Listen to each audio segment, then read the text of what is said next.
Hello, my dear students. How are you all? I hope that you are happy, healthy, and fantastic. You are welcome to Symbolic Education. Symbolic Education में आपका स्वागत है. Dear students, आज की इस class में हम आपके 9th क्लास की जो नई बुक है कावेरी, उसके पहले चैप्टर के क्वेश्चन सीरीज को शुरू करने वाले हैं, जिसका नाम है how I taught my grandmother to read. यह आपके लिए एक नई बुक है जो कि एनसीईआरटी ने इस वर्ष से स्टार्ट की है. आई होप कि आपने इस चैप्टर को बड़े ध्यान से सुना होगा और एक एक बात को सीखने में समझने की कोशिश होगी, ताकि आपकी इंग्लिश में बहुत ज़्यादा हेल्प मिल सके. और आज की इस क्लास में हम इसी चैप्टर के क्वेश्चन सीरीज को शुरू करने वाले हैं. सबसे पहले हम एक क्वेश्चन लेंगे जो कि चैप्टर के बीच में आपसे पूछे गए हैं, शुरू में पूछे गए हैं और चैप्टर के लास्ट में आपसे पूछे गए हैं. तो आइए शुरू करते हैं और लेते हैं इसका पहला question.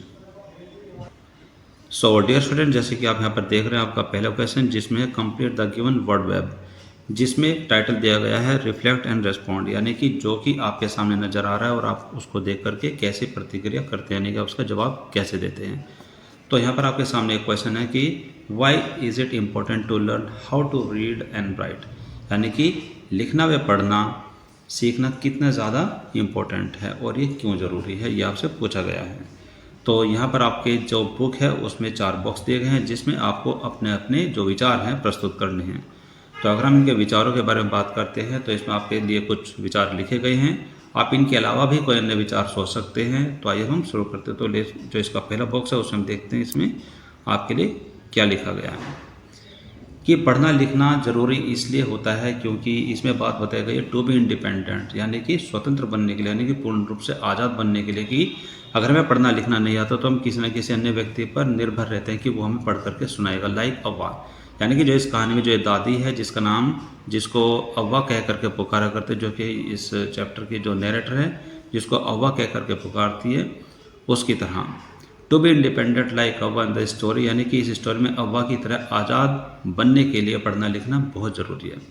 With the knowledge of reading, यानी कि पढ़ने की जो नॉलेज है उस नॉलेज के साथ, एंड राइटिंग और लिखने की नॉलेज के साथ, no person has to be depend on other, यानी कि किसी भी व्यक्ति को किसी अन्य व्यक्ति पर निर्भर होने की कोई आवश्यकता नहीं पड़ती, इसलिए पढ़ना लिखना ज़रूरी है. इसके बारे में जो दूसरे विचार है वो ये है कि पढ़ना लिखना इसलिए ज़रूरी है. इसमें एक विचार आपके सामने लिखा है कि बाय रीडिंग एंड राइटिंग, यानी कि पढ़ के और लिख के, one has opportunity to get and gain employment and industries around us, यानी कि अगर किसी भी व्यक्ति को पढ़ना और लिखना आता है तो उसके पास ये मौके होते हैं, ये अवसर होते हैं कि वो रोज़गार को प्राप्त कर सके, रोज़गार को बढ़ा सके, वृद्धि कर सके अपने आसपास. इसके अलावा इसमें 2 विचार और हैं जिसमें आपको बताया गया है कि reading and writing make us confident, यानी कि जो पढ़ना जो लिखना है वो हमें आत्मविश्वासी बनाता है, यानी कि हमारे अंदर आत्मविश्वास आ जाता है इन सबको सीखने से. एंड नॉलेजेबल पर्सन्स, और हमें एक ज्ञानी व्यक्ति बनाता है टू नो आवर सोसाइटी, अपने समाज को जानने के लिए. एंड अदर थिंग्स लॉजिकल, यानी कि अन्य जो बातें हैं तर्कशील तरीके से उसको समझने में हमें योग्य बनाता है.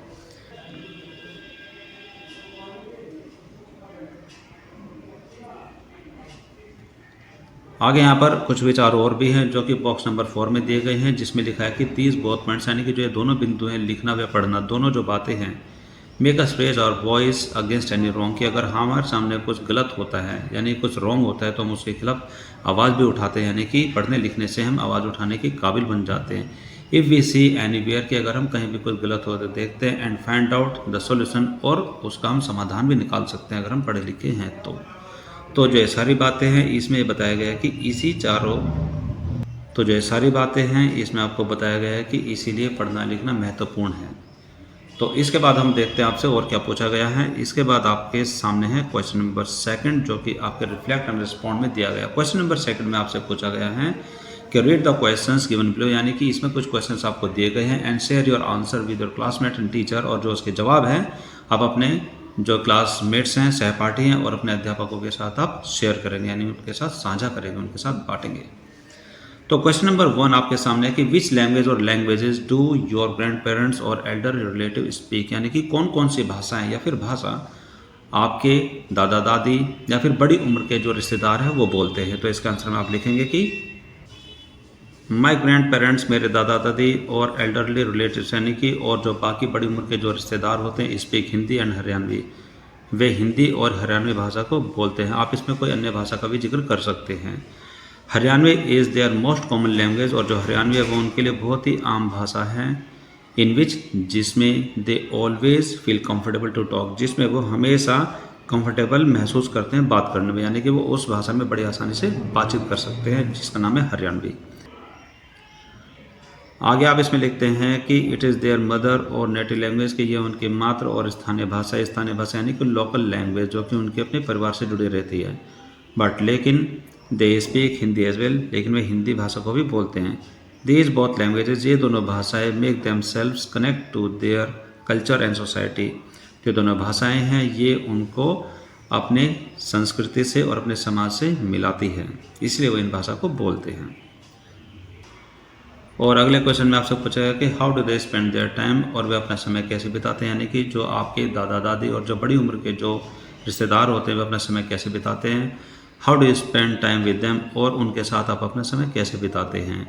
तो इसका आंसर में आप लिखते हैं कि माई ग्रैंड पेरेंट्स और एल्डरली रिलेटिव, यानी कि जो मेरे दादा दादी हैं और बड़ी उम्र के जो रिश्तेदार हैं, do many of the things to make them busy, वो अपने आप को व्यस्त रखने के लिए बहुत सारे काम करते हैं। And to spend their time, और वो अपने समय को बिता लेते हैं। आगे आप इसमें लिखते हैं कि फॉर दिस, इसके लिए दे प्रे टू गॉड, वह भगवान से प्रार्थना करते हैं। Read religious and holy books, और वो धार्मिक और पवित्र किताबें पढ़ते हैं। वॉक इन द गार्डन, वो बगीचे में टहलते हैं, घूमते हैं। Talk to others of their same age, और वो अपनी उम्र वाले लोगों से बातें करते हैं।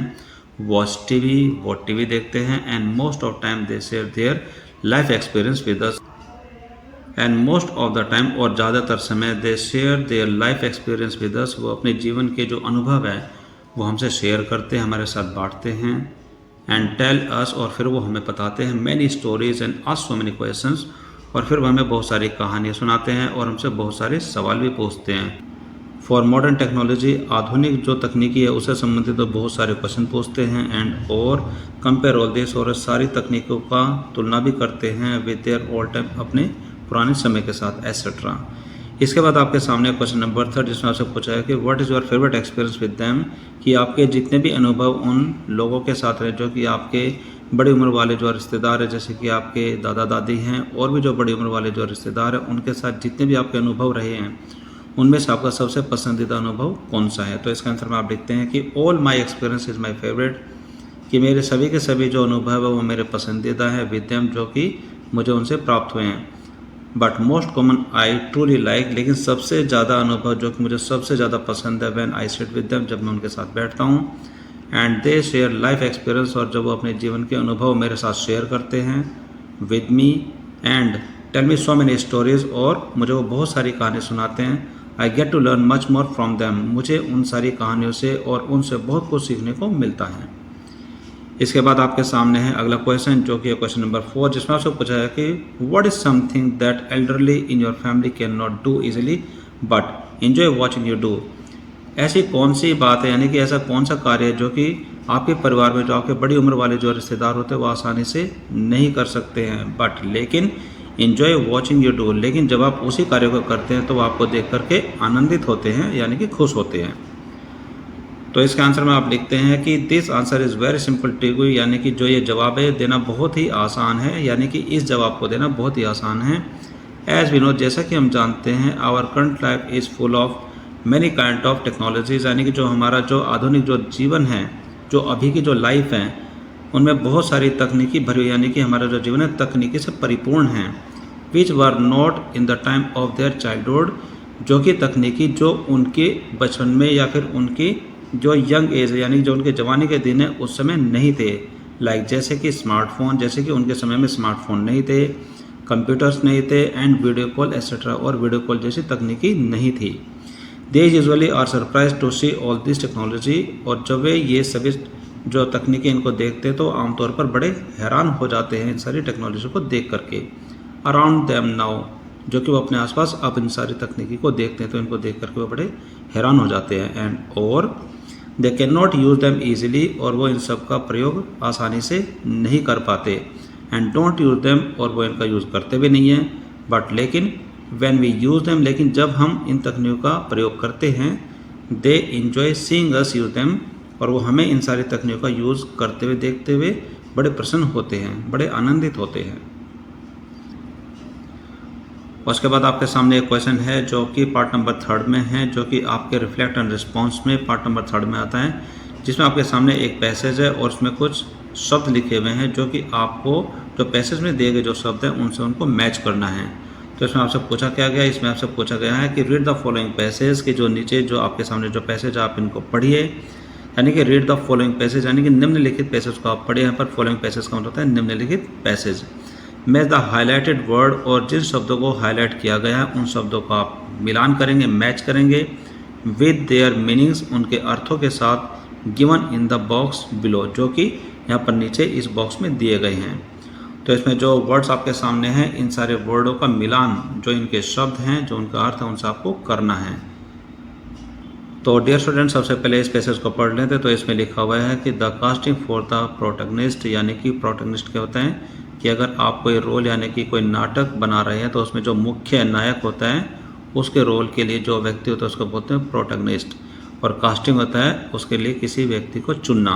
तो यानी कि जो प्ले का जो मुख्य नायक होता है, मुख्य जो रोल में होता है, उस व्यक्ति का जो चुनाव होता है of our schools annual play, जो कि हमारे स्कूल का जो एनुअल प्ले है उसके लिए, वॉज डन, यानी कि वो चुनाव किया गया after a lot of debate, बहुत सारी बहसबाजी के बाद, एज क्योंकि many good actors had audition for the role, क्योंकि बहुत सारे अच्छे कलाकारों ने उस रोल के लिए ऑडिशन भी दिया था।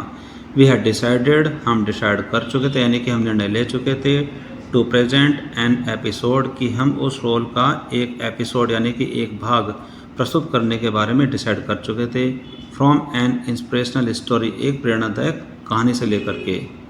It was a life of A group of children, की जो ये कहानी थी ये एक बच्चों के जो समूह हैं उनके जीवन पर आधारित थी। वो वर्क जो कि काम करते थे with the community to spread literacy, जो कि ऐसे लोगों के साथ काम करते थे जो कि समूह में एक ही जगह रहते हैं, टू स्प्रेड लिटरेसी, वहाँ पर शिक्षा का प्रचार करने के लिए, एवरीडे, प्रत्येक दिन, वी रीच्ड स्कूल, की हर रोज़ हम स्कूल जाते थे, अर्ली, बहुत पहले, to practise with the concentrations, कि हम पूरे ध्यान से ध्यान केंद्रित करते हुए उस प्रैक्टिस को करने के लिए बहुत ही जल्दी जल्दी स्कूल जाते थे।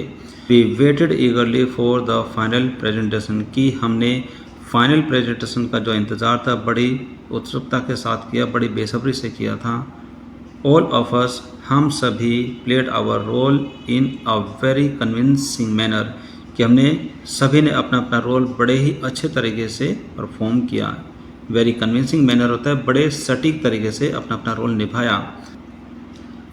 एज क्योंकि आवर थिएटर टीचर, जो कि हमारे थिएटर के टीचर थे, हैड गाइडेड अस वेल, उन्होंने हमें बहुत अच्छे तरीके से सिखाया, यानी कि हमारा उन्होंने निर्देशन बहुत ही अच्छे तरीके से किया था।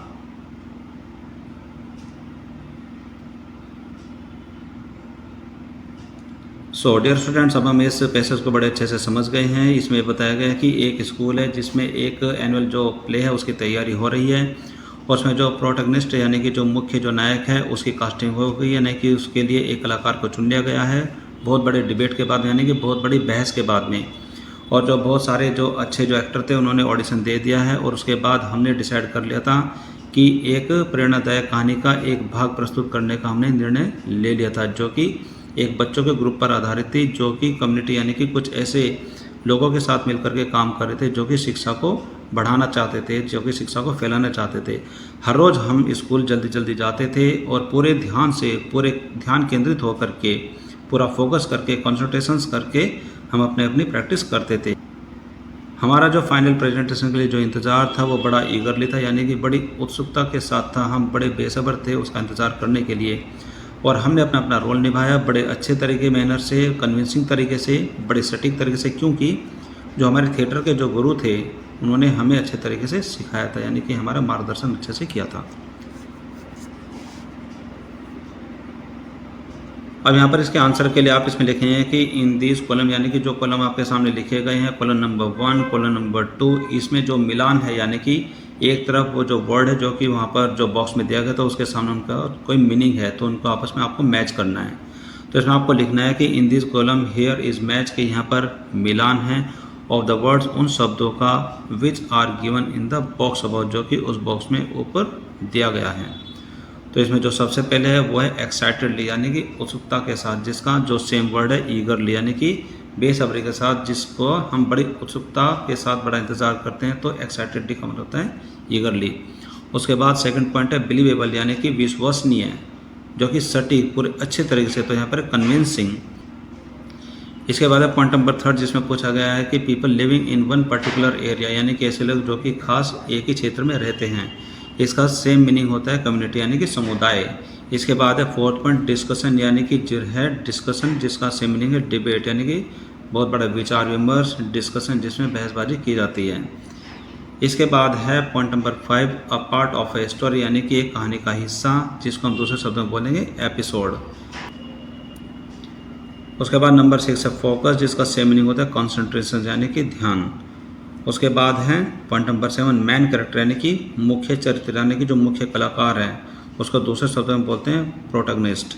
उसके बाद है पॉइंट नंबर 8 यानी कि डायरेक्टेड यानी कि हमें निर्देश दिया था, जिसको हम दूसरे शब्दों में बोलते हैं गाइडेड, जो कि हमारे थिएटर टीचर ने हमें गाइड किया था। तो जो सारे हैं एक दूसरे से आपने जो मिलान कर लिया, आप इसको अच्छे से समझें और सीखें। अब हम लेते हैं इससे अगला क्वेश्चन।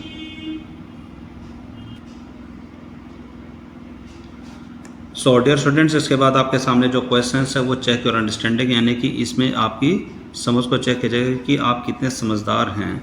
तो आप इसमें जो पहला जो क्वेश्चन इसमें आप देखेंगे कि कंप्लीट द काउज यानी कि जो इसमें जो कारण है, जिस तरीके से पॉइंट नंबर जो 1 है इसमें आपको कारण को पूरा करना है, कारण को सोचना है जिसका प्रभाव आपके सामने लिखा हुआ है। तो इसमें लिखा है कि complete the cows and effect यानी कि प्रभाव को और कारण को आपको पूरा करना है। टेबल गिवन बिलो जो कि टेबल आपके सामने नीचे निम्नलिखित रूप से दी गई है। Based on part 1 of the story जो कि जो आपने एक कहानी पढ़ी है, दादी माँ की जो कहानी पढ़ी है उसके पार्ट 1 में से लिया गया है। शेयर योर आंसर्स और अपने आंसर को आप शेयर करेंगे with your classmates and teacher, अपने सहपाठियों के साथ और अपने टीचर्स के साथ आप उनको शेयर करेंगे। तो इसमें जो पहला पॉइंट पूछा गया है वो है कि आपको कारण बताना है जिसका इफेक्ट यह है कि the morning paper arrived late in the day and weekly magazine would come 1 day late. यानी कि ये प्रभाव आपके सामने दिया गया है कि जो मॉर्निंग का जो पेपर था वो दिन में लेट आता था और जो साप्ताहिक जो पत्रिका थी वो एक दिन लेट आती थी। तो इसका कारण क्या था? तो इसका कारण आपके सामने बिल्कुल आसान है। जब हमने इस स्टोरी को पढ़ा था तो हमने उसमें देखा था कि वहाँ पर उस तरीके की सुविधाएं नहीं थी जैसे कि आजकल होती हैं, और वहाँ पर जो न्यूज़पेपर थे, जो पत्रिकाएं थे वो एक बस में आती थी जो कि काफ़ी टाइम लगा लेती थी। इसी वजह से जो सुबह का जो न्यूज़पेपर था वो दिन में मिलता था और जो साप्ताहिक जो पत्रिका थी वो एक दिन लेट आती थी। तो आप इसके कारण में लिखेंगे। तो क्वेश्चन नंबर 1 में आप इसमें लिखते हैं कि द ट्रांसपोर्ट सिस्टम यानी कि जो यातायात का जो सिस्टम था वाज वेरी पुअर, बहुत ही ज़्यादा ख़राब था इन द विलेज। तो इसी वजह से जो सुबह का जो पेपर है और जो मैगजीन है बहुत ज़्यादा लेट मिलते थे। अब इसके अंदर आपके सामने जो पॉइंट 2 है ये इसमें काउज देखा हुआ है, लेकिन इसका इम्पैक्ट आपको बताना है यानी कि इसका प्रभाव क्या है, इसका इफेक्ट क्या है। तो इसमें जो काउज नंबर 2 वो है कि the grand mother Krishtakka never went to school, की जो दादी है वो कभी भी स्कूल नहीं गई। तो यहाँ पर आपको बताना है कि दादी के स्कूल न जाने का प्रभाव उनके जीवन पर क्या पड़ा। तो आप इसके प्रभाव में लिखते हैं कि शी कुड नॉट रीड, कि वो पढ़ नहीं पाती थी, and depended on the narrator, और वो हमेशा जो इस कहानी के जो नरेटर यानी कि अपनी जो पोती है उस पर ही आश्रित रहती थी। टू रीड द स्टोरी पढ़ने के लिए of Kashi to her every week, हर सप्ताह अपने लिए काशी यात्रा की जो कहानी है उसको पढ़ने के लिए, उसको जानने के लिए वे अपनी पोती पर ही डिपेंड रहती थी। अब इसके बाद आपके सामने पॉइंट नंबर 3 में इफेक्ट यानी कि प्रभाव दिया गया है कि she was deeply interested in the story and discuss it with her friends, कि जो दादी थी कि जब वो काशी यात्रा की कहानी को जान लेती थी, उसके एपिसोड्स को जान लेती थी, तो वो इस स्टोरी को अपने दोस्तों मित्रों के साथ बहुत ज़्यादा अच्छे तरीके से डिस्कस किया करती थी। तो इसका कारण क्या था? तो इसके कारण में आप लिखेंगे। तो इसके क्वेश्चन आप लिखते हैं कि the grand mother identified deeply with the protagonist of Kashi Yatra as she too had never gone to Kashi.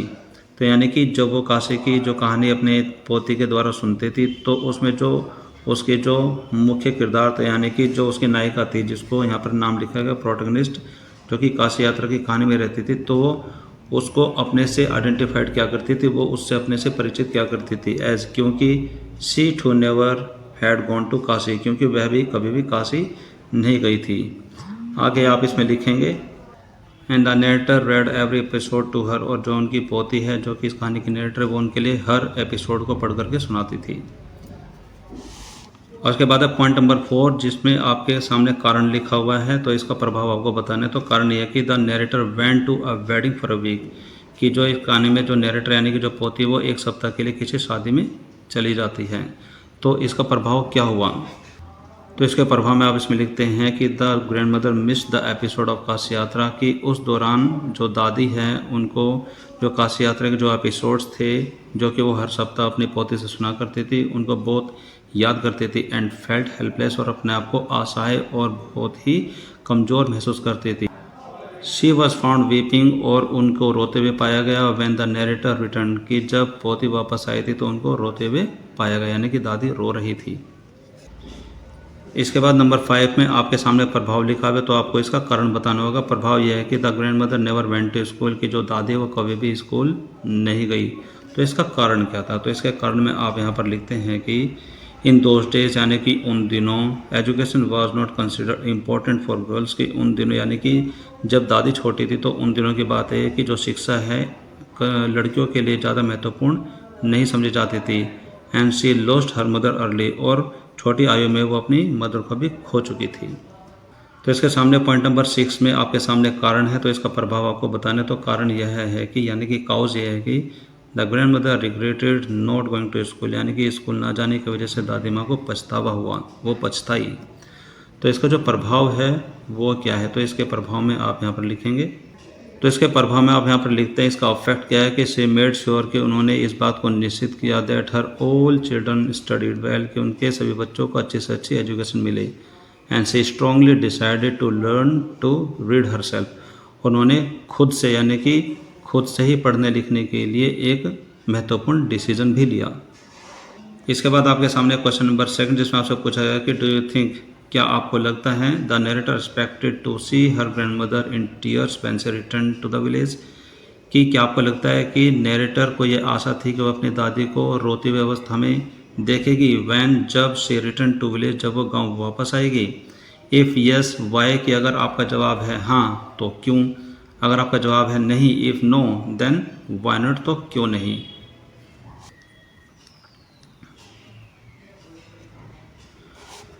तो इसका आंसर में आप लिखते हैं कि नो, नहीं, द नरेटर नेवर एक्सपेक्टेड, कि नरेटर ने कभी भी यह आशा नहीं जताई थी, यानी कि जो इस कहानी की जो नरेटर जो उनकी जो पोती है जो छोटे बच्चे, उसने कभी भी नहीं सोचा था to see her grandmother in tears, की उनकी दादी की आंखों में आंसू, यानी कि उनकी दादी को रोने के लिए कभी भी उन्होंने आशा नहीं की थी। When she return to the village, की जब वो वहाँ पर गाँव में वापस आई।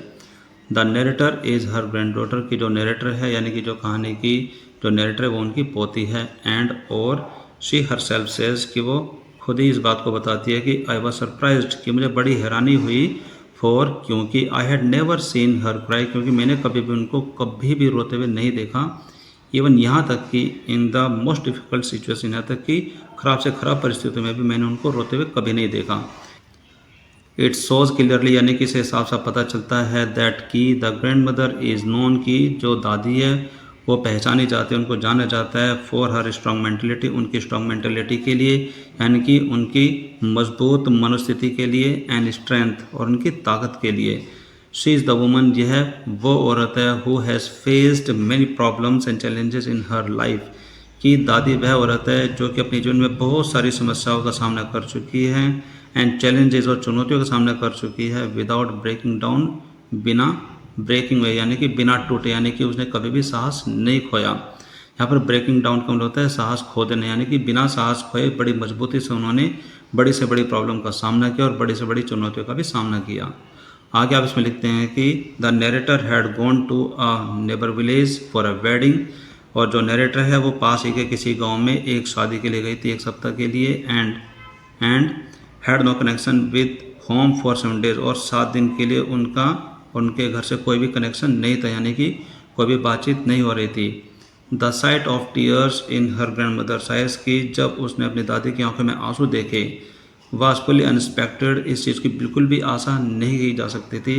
एंड शॉकिंग फॉर हर, जिसमें आपसे पूछा गया कि how might the narrator help her grandmother to fulfil her desire to read, to learn and write, कि जो ये नैरेटर यानी कि जो एक छोटी बच्ची है वह किस प्रकार से सहायता कर पाई अपनी दादी की टू फुलफिल हर डिज़ायर, उनकी इच्छा को पूरा करने के लिए। इच्छा कौन सी थी? टू लर्न, यह सीखना। क्या सीखना? टू रीड एंड राइट, यानी कि पढ़ना व लिखना सीखने की जो उनकी इच्छा थी, उस इच्छा को पूरा किस तरीके से जो छोटे बच्चे उसने पूरा किया, किस तरीके से वो पूरा कर पाई। तो इसके आंसर में आप लिखते हैं, इसका आंसर में आप लिखते हैं कि द नैरेटर यानी कि ग्रैंड मदर्स ग्रैंड डॉटर, यानी कि जो दादी की जो पोती है, जो नैरेटर है इस कहानी की, might help her grand mother, वह अपनी दादी की सहायता कर पाई, फुलफिल हर डिज़ायर, उनकी इच्छा को पूरा करने के लिए, बाय टीचिंग हर, उनको सिखा करके, क्या क्या सिखा करके, the basic concept of Kannada alphabet, की जो कन्नड़ भाषा की जो वर्णमाला है उनका जो बेसिक कॉन्सेप्ट है, जो आधारित जो जानकारी उनको सिखा करके उनके सपने को पूरा कर पाई। इन द स्टार्टिंग, शुरू में तो she could teach her simple letters words of Kannada language, कि शुरू में तो जो नैरेटर यानी कि जो पोती वो अपनी दादी को साधारण जो अक्षर है वो सिखा पाई, फिर शब्द सिखा पाई कन्नड़ भाषा के। देन फिर उसके बाद गो फॉर स्मॉल सेंटेंस, फिर उसके बाद वो छोटे छोटे वाक्य सिखा पाई। देन फिर उसके बाद लॉन्गर वन, फिर उसके बाद उन्होंने बड़े बड़े वाक्य को सिखाने की कोशिश की। देयर वर मैनी आइडियाज़, बहुत सारे तरीके थे, शी कुड अप्लाई, जो कि वो अप्लाई कर सकती थी, to teach her grandmother, अपनी दादी को पढ़ाने के लिए, लाइक जैसे शोइंग पिक्चर्स, की तस्वीरें दिखा करके पढ़ाना, विद देयर डिटेल, जिसमें उनकी डिटेल यानी कि उनकी पूरी जानकारी लिखी हो, इन सिंपल वर्ड, साधारण शब्दों में, गिविंग हर स्मॉल टास्क, उनको छोटा छोटा कार्य दे करके, एज जैसे होमवर्क है, जैसे कि गृह कार्य है, making her repeat the chapters, और जो भी चैप्टर वो पढ़ाते थे उनसे बार बार बुलवा करके, रिपीट करवा करके, and important points over and over again, की जो मुख्य पॉइंट्स थे उनको बार बार उनसे दोहरवा करके, उनसे बुलवा करके उनको पढ़ाया जा सकता था। And doing so much practice of everything, और जो भी कुछ वो पढ़ाती थी उसकी बहुत ज़्यादा प्रैक्टिस करवा कर। The narrator taught her grandmother, की जो नैरेटर है यानी कि जो छोटी बच्चे उसने अपनी दादी को पढ़ाया, वाइल, जबकि grand mother was emotionally invested in that story, जबकि जो दादी थी वो भावनात्मक तरीके से उस कहानी से जुड़ी हुई थी, जो कि काशी यात्रा की कहानी थी। आगे आप इसमें लिखते हैं कि इंकरेजमेंट यानी कि जो हिम्मत होती है, डिसकनेक्टेड और जो दूरी होती है, एंड फुल कंसंट्रेशन और जो पूरा ध्यान होता है, would be the most important tool, ये बहुत ज़्यादा महत्वपूर्ण पॉइंट्स होते हैं, बहुत ज़्यादा महत्वपूर्ण टूल होते हैं, विद द एकेडमिक टीचिंग, जो अकादमिक जो टीचिंग होती है, जो कि पढ़ाई लिखाई होती है, उनके लिए बहुत ज़्यादा इंपॉर्टेंट टूल्स होते हैं। The narrator taught her grandmother, के नैरेटर ने अपनी दादी को पढ़ाया, वाइल, जबकि the grand mother was emotionally invested in that story, जबकि जो दादी थी वह जो कहानी थी, जो कि काशी यात्रा की जो कहानी थी, उसमें भावनात्मक रूप से जुड़ी हुई थी। आगे आप इसमें लिखते हैं कि इंकरेजमेंट यानी कि जो साहस होता है, डिसकनेक्टेड और जो दूरी होती है, एंड फुल कॉन्सेंट्रेशन और जो पूरा ध्यान होता है, would be the most important tools, ये बहुत ही महत्वपूर्ण तरीके होते हैं, विद एकेडमिक टीचिंग, जो कि अकादमिक जो पढ़ाई लिखाई होती है उस चीज़ के लिए। इसके बाद हम आ जाते हैं चेक योर अंडरस्टैंडिंग, यानी कि आपकी समझ को चेक करने के लिए, जिसमें आपसे कुछ बातें पूछी गई। यहाँ पर ट्रू फॉल्स का एक क्वेश्चन है जिसमें लिखा हुआ है state whether the following sentences are true और फॉल्स, यानी कि आपको ये बताना है कि जो नीचे निम्नलिखित जो बातें लिखी गई हैं वो सच हैं या झूठ हैं। शेयर योर आंसर, फिर आपको अपने आंसर को शेयर करना है with your classmates and teacher, अपने सहपाठियों के साथ और अपने टीचर के साथ। तो जो इसमें पहला पॉइंट है, the grand mother wanted to learn the Kannada alphabet to gain independence, यानी कि दादी माँ अपने आप में स्वतंत्रता लाने के लिए कन्नड़ भाषा सीखना चाहती थी। तो क्या बात सही है? अगर आपने इस चैप्टर को बड़े ध्यान से पढ़ा है, समझा है, तो आप इस बात को इजीली बता सकते हैं कि ये बात सही है कि गलत है। तो ये बात बिल्कुल ठीक है, दादी माँ चाहती थी कि वो भी पढ़ना सीखे। उसके बाद पॉइंट नंबर 2 जिसमें लिखा है कि the grand mother asked someone in the village to read Kashi Yatra to her while the narrator was away, यानी कि दादी माँ ने गाँव में किसी से कहा कि वो उनके लिए काशी यात्रा पढ़ करके सुनाए, जब वाइल का यहाँ पर है जब द नरेटर वाज अवे, जब उनकी पोती उनके साथ नहीं थी। तो क्या ये बात सही है? तो इस स्टोरी में बताया गया कि जब वो पोती किसी शादी में चली गई थी 1 सप्ताह के लिए, तो वहाँ पर दादी को अपने गांव में किसी से भी पूछने में बड़ी हिचकिचाहट हो रही थी कि कोई उनके लिए काशी यात्रा पढ़ करके सुना दे। तो ये बात बिल्कुल गलत है, रॉन्ग है, ये फॉल्स। इसके बाद पॉइंट नंबर 3 जिसमें लिखा हुआ है कि the narrator was the grandmother's first teacher, कि जो नरेटर है वह दादी माँ की पहली अध्यापिका थी, and taught her how to read Kannada, और उनको कन्नड़ कैसे पढ़े ये उनको सिखाया, यानी कि उनको कन्नड़ पढ़ना सिखाया। क्या ये बात सही है? जी हाँ, ये बात बिल्कुल सही है। इसके बाद है पॉइंट नंबर 4 जिसमें लिखा हुआ है कि द ग्रैंड मदर बिलीव्ड, यानी कि दादी माँ को यह विश्वास था, that there was no age limit for learning, कि कुछ भी सीखने के लिए उम्र की कोई सीमा नहीं होती। तो ये बात भी बिल्कुल सही है, क्योंकि दादी माँ 62 साल की उम्र में भी कन्नड़ सीखना चाहती थी। उसके बाद है पॉइंट नंबर 5 जिसमें लिखा है कि दादी माँ touch the narrator's feet as a mark of respect for her as a teacher. इसमें लिखा है कि the grand mother touched the narrator's feet, की दादी माँ ने नरेटर के पैरों को छुआ, यानी कि अपनी पोती के पैरों को छुआ, as a mark of respect, एक सम्मान के रूप में, for her as a teacher, कि वो जैसे उनकी टीचर है उस रूप में उनके पैर को छुआ। तो क्या ये बात सही है? ये बात बिल्कुल सही है कि जब पोती ने अपनी दादी को पढ़ना सिखा दिया था, तो दशहरे वाले दिन पूजा के स्थान पर दादी अपने पोते को बुलाती है और झुककर के उसके पैर को छूती है। वो कहती है कि मैं इस समय अपनी पोती के पैर नहीं बल्कि अपने टीचर के, यानी कि अध्यापक के पैर छू रही हूँ, कि जिसने मुझे पढ़ना सिखाया। इसके बाद पॉइंट नंबर 6 जिसमें लिखा है कि the narrator was disappointed with the progress her grandmother made in learning to read, यानी कि दादी माँ को जब वो पढ़ा रही थी तो दादी माँ को जब पढ़ना आ गया था तो क्या इस बात से नरेटर निराश हो गई थी? तो ये बिल्कुल गलत बात है, यानी कि वो खुद चाहती थी कि उसकी दादी को पढ़ना लिखना आए। इसके बाद आपके सामने है नेक्स्ट क्वेश्चन, जो कि आपके क्रिटिकल रिफ्लेक्शन में पूछा गया, यानी कि यहाँ पर आपको चैप्टर से संबंधित कुछ बात आपके सामने आएगी तो फिर उससे संबंधित आपसे कुछ पूछा जाएगा। तो इसमें लिखा हुआ है कि read the extract given below, यानी कि जो एक उदाहरण आपके सामने लिखा हुआ है, and answer the questions that follow, और उनसे जुड़े हुए जो क्वेश्चंस आएंगे आपको उनका जवाब देना है। तो इसमें लिखा हुआ है, जो कि चैप्टर से लिया गया, तो इसमें लिखा हुआ है कि when I came back to my village, यानी कि अब यहाँ पर वो वाला जो सिचुएशन है, यानी कि जब जो नरेटर है शादी से जब वापस अपने घर पर गांव में आती है तो वो कहती है कि जब मैं गांव में वापस आए, when I came back to my village I saw my grandmother in tears, मैंने अपनी दादी माँ को रोते हुए देखा, यानी कि रोते हुए पाया। आई वॉज सरप्राइज, मुझे देख कर के बड़ी हैरानी हुई, फॉर, क्योंकि I had never seen her cry even in the most difficult situation, की मतलब मैंने अपनी दादी को कभी भी रोते हुए नहीं देखा, यहाँ तक कि खराब से खराब परिस्थितियों में भी उनको रोते हुए नहीं देखा। What had happened, I was worried, मैंने चिंता जताते हुए उनसे पूछा कि क्या हुआ। अव्वा, इज़ एवरीथिंग ऑल राइट, कि मैंने अपनी दादी को कहा कि अव्वा क्या सब कुछ ठीक है, आर यू ओके, क्या आप ठीक हो। I used to call her Avva, कि मैं उनको अव्वा कह करके पुकारा करते थे, विच मीन, जिसका अर्थ है कि मदर, यानी कि जिसका अर्थ है माँ। In the Kannada spoken in the north Karnataka, यानी कि उत्तरी कर्नाटका में बोली जाने वाली जो कन्नड़ भाषा है उस भाषा में जिसका मतलब है कि मदर। तो मतलब मैंने उनसे पूछा कि अव्वा क्या तुम ठीक हो। उसके बाद इसमें लिखा हुआ है कि she nodded but not reply, यानी कि उन्होंने सिर हिलाया बट कोई जवाब नहीं दिया। आई डिड नॉट अंडरस्टैंड, कि मुझे बिल्कुल भी समझ नहीं आया, एंड फॉरगॉट अबाउट इट, और इसके बारे में मैं भूल गई। इन द नाइट, और रात के समय, आफ्टर डिनर, शाम के खाने के बाद, we were sleeping in the open terrace of our house, कि हम अपने घर के खुली छत पर सो रहे थे। It was a summer night, यह गर्मी वाली रात थी, यानी कि गर्मी का मौसम था। And there was a full moon, और उस रात पूरा चांद निकला होता, यानी कि चांदनी रात थी। Avva came and sat next to me, Avva छत पर आए और मेरे पास ही बैठ गई। Her affectionate hands touched my forehead, उनके प्यार भरे हाथों ने मेरे माथे को छुआ। तो इतना सब पढ़ने के बाद में आपके सामने क्वेश्चन है जिसमें आपसे पूछा गया। पहला question, complete the following sentence with the appropriate option, यानी कि आपके सामने एक सेंटेंस आएगा जिसमें एक जगह खाली होगी और उसमें आपको एक जो उपयुक्त जो वर्ड है उसमें आपको फिल करना होगा।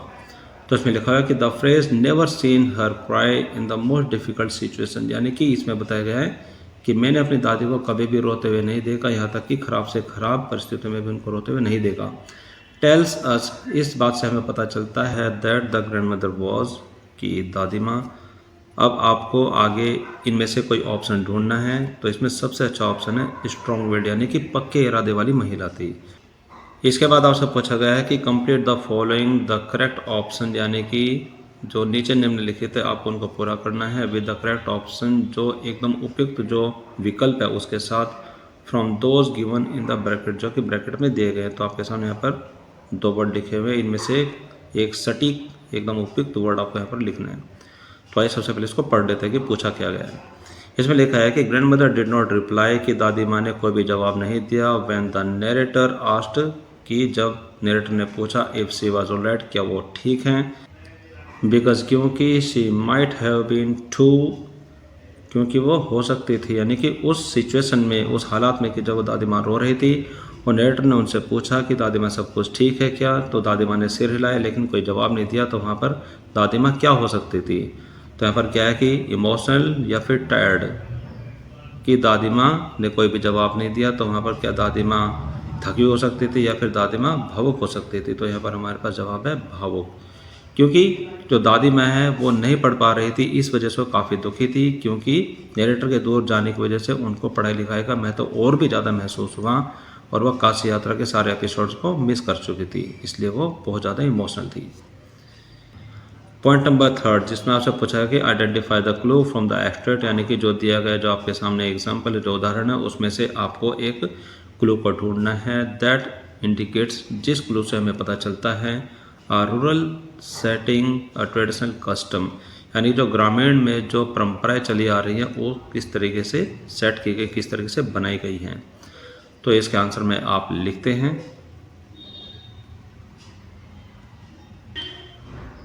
तो इसके आंसर में आप लिखते हैं कि the clue from the abstract that indicates, यानी कि जो क्लू हमें इस उदाहरण से मिलता है उससे हमें पता चलता है that indicates a rural setting with traditional custom, यानी कि जो ग्रामीण क्षेत्र की जो परंपरा है जिसके अंदर एक रीति रिवाज को फिक्स किया गया है, सेट किया गया है। We were sleeping on the open terrace, कि हम खुली छत पर सो रहे थे, ऑफ आवर हाउस, अपने घर की, ऑन आ समर नाइट, यानी कि गर्मियों की रात में। तो इससे पता चलता है कि गांव में आमतौर पर ये एक परंपरा बनाई गई है कि जब गर्मियों की रात वगैरह होती है, यानी कि गर्मियों के मौसम जो होते हैं उनमें रात के समय पर वो छत पर सोते हैं। दिस सजेस्ट, इससे हमें ये सुझाव मिलता है, a village home with open terrace to sleep in summer is a traditional practice.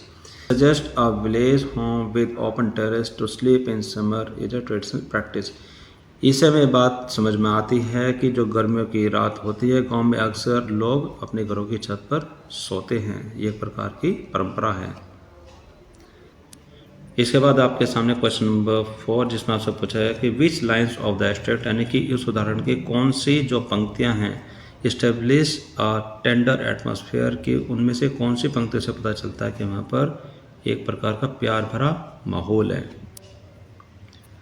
तो इसका आंसर में आप लिखते हैं कि the line that establish a tender atmosphere, यानी कि जो दिया गया उदाहरण है उसमें से ये पंक्तियाँ जिससे कि हमें वहाँ पर एक प्यार भरा माहौल यानी कि वातावरण का पता चलता है, वो क्या है कि Avva came and sat next to me, कि अवा आई और मेरे पास में बैठ गई। Her affectionate hand touched my forehead, उनके प्यार भरे हाथों ने मेरे माथे को छुआ। दीज शो, यानी कि इन पंक्तियों से पता चलता है that the warmth love and gentle care of the grand mother towards her narrator, यानी कि इसे पता चलता है कि दादी माँ का प्यार भरा जो टच है और उनका जो स्नेह है, जो उनकी परवाह अपनी पोती के लिए, वो बहुत ही प्यारी है। Creating a soft emotional atmosphere, जिससे कि एक प्यार भरा भावुक वातावरण बन जाता है। इसके बाद है पॉइंट नंबर 5, जिसमें आपसे पूछा गया कि which of the following aspect, यानी कि जो 4 बातें आपके सामने यहाँ पर निम्नलिखित लिखी गई हैं, इनमें से कौन सी बात is not emphasised in the given abstract, यानी कि इस दिए हुए उदाहरण में किस बात पर जोर नहीं दिया गया है। तो आइए अब हम देखते हैं ये 4 बातें कौन कौन से, फिर उसके बाद हम देखते हैं कि इसमें से कौन सी वो बात है जिन पर इस जो उदाहरण आपके सामने लिखा है उसमें किस बात पर जोर नहीं दिया गया। पहला है कि the emotional turmoil of the grand mother, यानी कि जो भावुक होकर के जो दादी माँ के मन में जो उथल पुथल मच रही थी, क्या इस बात पर जोर नहीं दिया गया है। Point number B, the affectionate bond between the narrator and the her grandmother, कि दादी और पोते के बीच में जो स्नेहपूर्ण जो रिश्ता है, जो बंधन है, क्या उस पर जोर नहीं दिया गया है। Point number C, the grandmother's regret over her lack of education, कि जो ग्रैंड मदर का जो पछतावा है कि उनके पास जो शिक्षा की जो कमी है, क्या इस बात पर जोर नहीं दिया गया है। या फिर पॉइंट नंबर डी है, जिसमें लिखा हुआ है कि the narrator concern for her grandmother, की जो दिया गया उदाहरण है, क्या उसमें जो नरेटर है उसकी चिंता दादी माँ के लिए दिखाई गई है, क्या इस बात पर जोर नहीं दिया गया है। तो इसमें हमारे पास जो जवाब है, जो कि क्वेश्चन में आपसे पूछा गया कि which of the following aspect, यानी कि जो 4 बातें आपके सामने लिखी हुई है, is not emphasised in the given abstract, कि उनमें से कौन सी बात है जिसके ऊपर जोर नहीं दिया गया है। तो अगर हम पहले पॉइंट को देखते हैं तो पहले पॉइंट पर भी जोर दिया गया, तो हम इसको भी हटा देते हैं। दूसरे पर भी जोर दिया गया है, इसको भी हटा देते हैं। एंड तीसरी बात पर भी जोर दिया गया है। लेकिन जो चौथी बात है कि यहाँ पर हमने देखा है कि जो नरेटर वो तो सो रही थी, सिर्फ दादी माँ वहाँ पर आए, उनके पास बैठ गई। तो इसमें यहाँ पर इस दिए हुए उदाहरण में ये पता नहीं चलता है कि जो नरेटर की जो चिंता अपनी दादी के लिए क्या है, वो हमें यहाँ पर पता नहीं चलता इस उदाहरण में।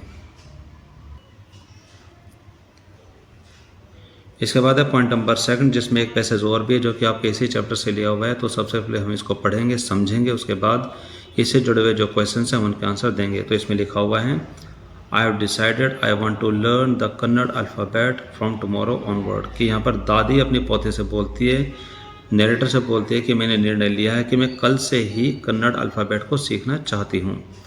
आई विल वर्क वेरी हार्ड, मैं बहुत मेहनत करूँगी। I will keep Saraswati Puja day during Dussehra as the deadline, कि जो ये मेरे सीखने की प्रक्रिया है, मैं इसमें एक समय सीमा भी रखूँगी जो कि सरस्वती पूजा होगी, जो कि दशहरा का जो त्यौहार आएगा उस तक। यानी कि दादी माँ कहती है कि मैं दशहरे का जो त्यौहार आएगा उसमें जो सरस्वती पूजा रखूँगी वो एक प्रकार की समय सीमा होगी, मैं जब तक पूरी तरीके से सीखना चाहती हूँ।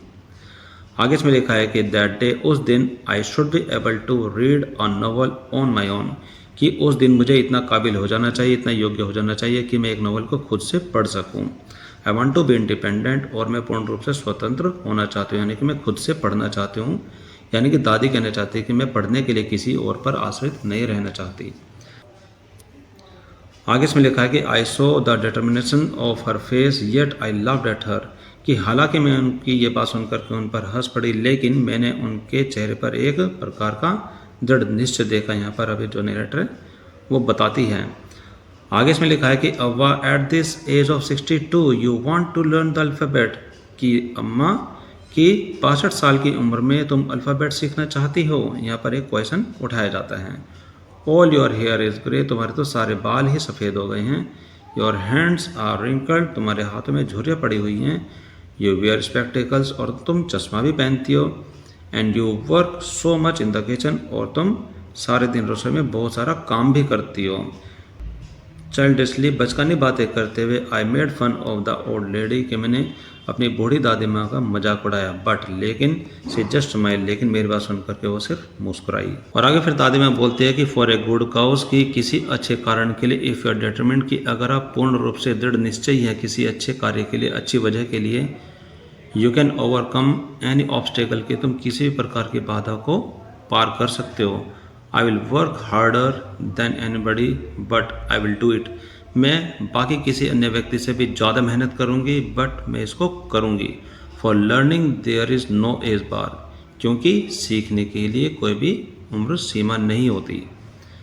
तो जो ये उदाहरण हमने पढ़ा है कि इसमें जो दादी और पोती बातें करती है, पोती ने अपनी दादी का मजाक उड़ाते हुए कहा कि दादी, 62 साल की उम्र में तुम कन्नड़ भाषा सीखना चाहती हो, तुम्हारे तो बाल भी सफ़ेद है, तुम्हारे हाथ में झुर्रियाँ पड़ी हुई और तुम चश्मा भी पहनती हो, और साथ साथ तुम किचन में काम भी करती हो। तो उसके बाद दादी मुस्कुराते हुए कहती है कि अगर आप किसी भी अच्छे कार्य के लिए पूर्ण रूप से निश्चयी हैं, निश्चित रूप से आपने एक फैसला किया हुआ होता है, तो आप किसी भी प्रकार की बाधा को पार कर सकते हो।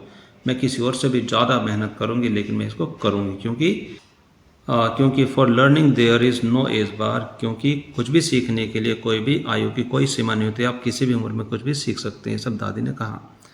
अब आपके सामने यहाँ पर क्वेश्चन शुरू हो जाते हैं। तो पहले क्वेश्चन में आपसे पूछा गया है कि what does the grandmother's statement I want to be independent reveal about her character, यानी कि जब दादी माँ ने ये कहा कि I want to be independent, कि मैं स्वतंत्र होना चाहती हूँ, रिवील अबाउट हर कैरेक्टर, तो इस बात से हमें दादी के बारे में क्या पता चलता है।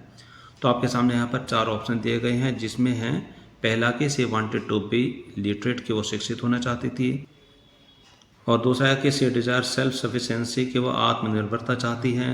तीसरा है she wants to prove her intelligence to others, कि वो अपनी समझदारी दूसरों को साबित करना चाहती है। और तीसरा है सी फील्स, कि उनको महसूस होता है pressured by society to learn, कि समाज की तरफ से उनके ऊपर एक दबाव वो महसूस करते हैं कि वो क्यों नहीं पढ़ी। तो इसमें जो बेस्ट पॉसिबल जो आंसर है, इसमें पता चलता है कि सी डिजायर सेल्फ सफिशिएंसी, यानी कि वह आत्मनिर्भर होना चाहती है।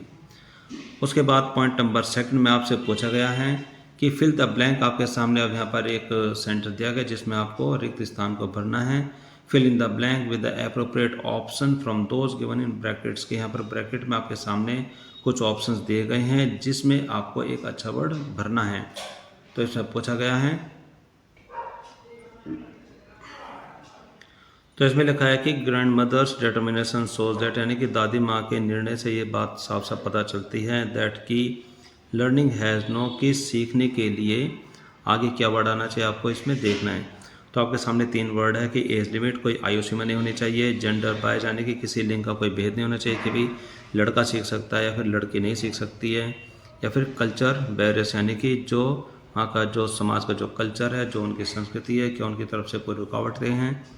तो इसमें सबसे अच्छा और जो सही जवाब है वो है एज लिमिट। तो इसमें लिखा है कि the grandmother's determination shows that,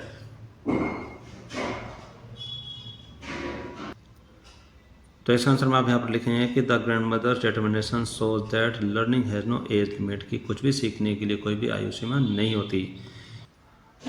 आ गया पॉइंट नंबर 3 जिसमें है कि complete the following with the suitable reason, यानी कि आपके सामने कुछ बात लिखी हुई है जो कि आपको एक उपयुक्त कारण देते हुए उसको पूरा करना है। तो इसमें लिखा हुआ है कि the narrator laughs at her grandmother's decision, यानी कि जब दादी माँ निर्णय लेती है कि हाँ मैं कन्नड़ भाषा सीखना चाहती हूँ, वो भी कल से सीखना चाहती हूँ, तो ये बात सुनकर के नरेटर अपनी दादी पर हंसती है। To learn the alphabet at the age of 62, कि इस 62 साल की उम्र में दादी पढ़ना चाहती है, तो इस बात को देख करके नरेटर उन पर हंस देती है। तो इसके कारण में आप लिखेंगे कि वह क्यों हंसी थी। शी थॉट, क्योंकि उसने सोचा, it was unrealistic and foolish for an old woman of 62 year with grey hair, कि जो भी दादी कह रही है कि यह सच नहीं बल्कि एक बहुत बड़ी मूर्खता है एक ऐसे बूढ़ी वृद्ध महिला के लिए जिसकी उम्र 62 साल है और जिसके सारे के सारे बाल सफ़ेद हैं, रिंकल हैंड और हाथों पर झुर्रियाँ पड़ रही है, एंड वीक आईसाइट और जिनकी आंखें कमज़ोर हैं। To start learning the alphabet, कि ऐसी उम्र में अल्फ़ाबेट सीखने की शुरुआत करना एक मूर्खता है और ये सच्चाई नहीं है। ये देख करके जो नरेटर है उसको हंसी आ गई। इसके बाद है पॉइंट 4 जिसमें आपसे पूछा है कि list any 2 qualities displayed by the grand mother, यानी कि दादी माँ की कोई भी 2 खास बातें यानी कि जो उनकी क्वालिटीज़ हैं वो आपको बतानी है। तो इसका आंसर में आप लिखते हैं, यहाँ पर दादी माँ की 2 क्वालिटीज़ हमारे सामने आती है। पहला है determination and strong will power, यानी कि जो दृढ़ निश्चय या फिर उनका स्ट्रॉन्ग यानी कि मजबूत आत्मविश्वास। दूसरा है सेल्फ अवेयरनेस, कि वो अपने बारे में जागरूक है, एंड डिज़ायर फॉर इंडिपेंडेंस, और वो शिक्षा के मामले में स्वतंत्र होना चाहते हैं, यानी कि किसी पर आश्रित नहीं रहना चाहती। और यहाँ पर पॉइंट नंबर 5 में आपसे पूछा कि हाउ कैन वी से, कि हम ऐसा कैसे कह सकते हैं that the narrator is making assumption about her grandmother, कि जो नरेटर यानी कि जो छोटे बच्चे वो अपनी दादी को देख करके अपने मन में क्या धारणा बना रही है, हम ऐसा कैसे कह सकते हैं। तो इसके आंसर में हम लिखते हैं कि the narrator is making her assumption about her grandmother, कि जो नरेटर है वो अपनी दादी को देख करके अपने मन में उनके प्रति ये धारणा बना रही है, जैसे बिकॉज, क्योंकि she judged her only by her age, क्योंकि उसने अपनी दादी को सिर्फ उनकी उम्र के हिसाब से जांचा, यानी कि फैसला ले लिया, उनको जज किया, एंड फिजिकल अपीयरेंस और वो कैसी दिखती है यह देख करके भी वो अपने मन में धारणा बना बैठी, लाइक जैसे कि एज से ऑफ 62 यानी कि 62 साल की उम्र है, ग्रे हेयर सफ़ेद बाल हैं, रिंकल हैंड्स और झुर्रियाँ पड़े जो हाथ हैं, स्पेक्टेकल्स और जो चश्मा पहनती है, एंड अज्यूम्ड दैट, और वो इस बात को देख करके ये सोच बैठे यानी कि अपनी धारणा बना डाली, age is a big obstacle to start learning, की जो उनकी उम्र है वही सबसे बड़ा रुकावट है, यानी कि सबसे बड़ी बाधा है किसी भी चीज़ को सीखने के लिए। वेल डियर स्टूडेंट्स, इसके बाद आपके सामने कुछ क्वेश्चंस और भी हैं जो कि आपके क्रिटिकल रिफ्लेक्शन में दिए गए हैं, जो कि पार्ट नंबर 2 में। आंसर द फॉलोइंग क्वेश्चंस, के निम्नलिखित क्वेश्चंस के आप आंसर दीजिए। इसमें आपके सामने पहला क्वेश्चन जिसमें आपसे पूछा है कि व्हाई डू यू थिंक, आप ऐसा क्यों सोचते हैं, यानी कि आपको ऐसा क्यों लगता है। The grand mother felt embarrassed, की दादी माँ को बहुत ज़्यादा घबराहट महसूस हुई, यानी कि वो बहुत ज़्यादा घबराती थी, शर्मिंदा होती थी। To ask someone else to read to her, की वह किसी को कहे कि वो उसके लिए कुछ पढ़ करके सुनाए। वाइल, जब द नरेटर वॉज अवे, जब नरेटर उससे दूर थी, यानी कि जो उनकी पोती थी जब वो दूर थी, तो उस समय दादी माँ को किसी और से ये कहने में बहुत ज़्यादा घबराहट क्यों महसूस होती थी कि वो उसके लिए कुछ पढ़ करके सुनाए। तो इसका आंसर में आप लिखते हैं कि the grand mother felt embarrassed because कि दादी माँ को इस तरीके की घबराहट इसलिए होती थी बिकॉज क्योंकि she came of A well of family, कि वो एक संपन्न परिवार से यानी कि बहुत अच्छे परिवार से आती थी। एंड येट, और फिर भी she could not perform the simple act of simple reading, फिर भी वो एक साधारण सी बात को पढ़ नहीं सकती थी ऑन हर ओन, खुद से, यानी कि उनको स्वयं से कुछ भी पढ़ना नहीं आता था। इन ए स्मॉल विलेज कम्युनिटी, एक छोटे से गांव में जो समुदाय रहते हैं यानी कि यहाँ के जो लोग सब मिलकर के जो रहते हैं, वेयर, जहाँ पर एवरीवन नोज ईच अदर, जहाँ पर सभी एक दूसरे को जानते हैं। एडमिटिंग दिस इनएबिलिटी, कि इस कमी को स्वीकार कर लेना, ऑफर्स यानी कि अपनी इस कमी को स्वीकार कर लेना, in front of the neighbours, अपने अड़ोसी पड़ोसी के सामने, would have revealed her life long illiteracy publicly, कि उनकी जो जीवन भर की जो अनपढ़ता है यानी कि जो पढ़ने में असक्षमता है यानी कि उनकी जो कमी है पढ़ने में, वो सबके सामने आ जाती। विच, जो कि she found too difficult to bear, जो कि दादी माँ के लिए सहन करना बहुत ही ज़्यादा मुश्किल था, असहनीय था। She preferred to wait painfully, कि उसने दर्द भरा इंतज़ार करना चुना। फॉर द नरेटर, अपने नरेटर के लिए यानी कि अपनी पोती के लिए।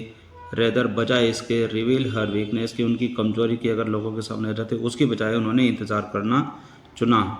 To anyone else in the village, की अगर लोगों को किसी भी तरीके से उनकी कमी का यानी कि कमजोरी का पता चलता, तो इसके बजाय दादी माँ ने नरेटर का इंतज़ार करना ही चुना।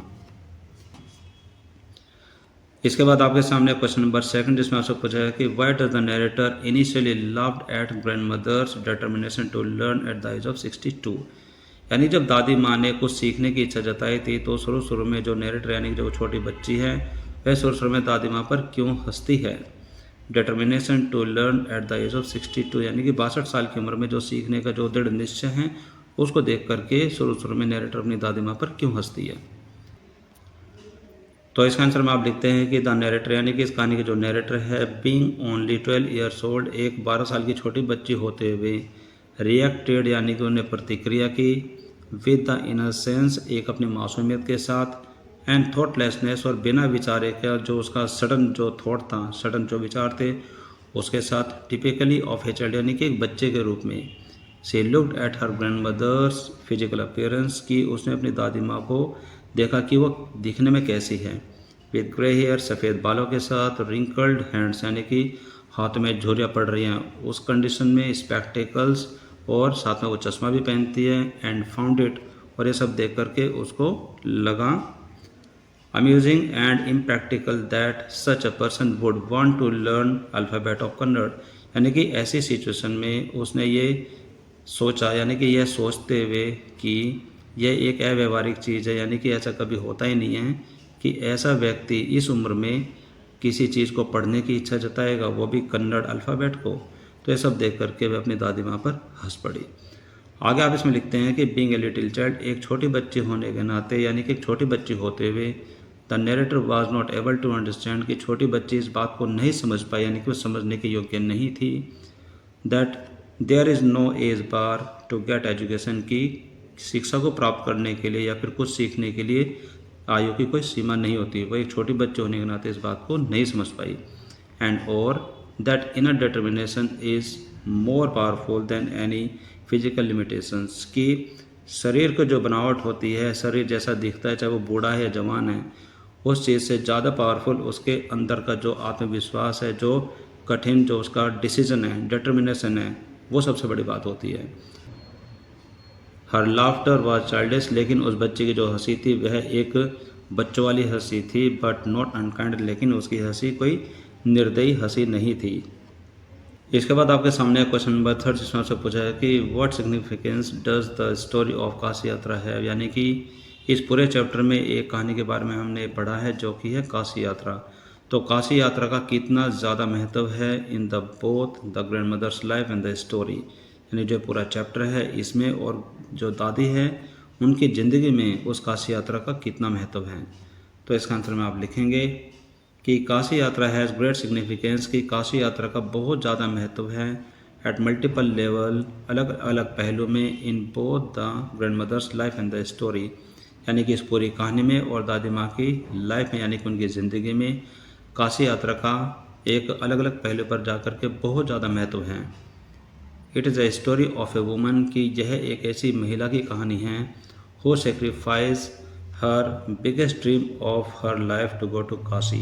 यानी कि यह एक ऐसी महिला की कहानी है जो कि अपने जीवन की सबसे बड़ी जो इच्छा है, सबसे बड़ा जो सपना है, जो कि काशी जाने का था, वह उसको त्याग देती है in order to help an orphan girl's wedding. एक अनाथ बच्चे की शादी के लिए वह अपना सपना, काशी जाने वाला जो सपना है, उसको त्याग देती है, उसको छोड़ देती है with her all saving of her life. और साथ साथ वो उसकी शादी के लिए अपने जीवन का जो पूरे ज़िंदगी में जो उसने काशी यात्रा के लिए जो पैसा बचाया, तो सारा का सारा पैसा उसके शादी के लिए खर्च कर देती है।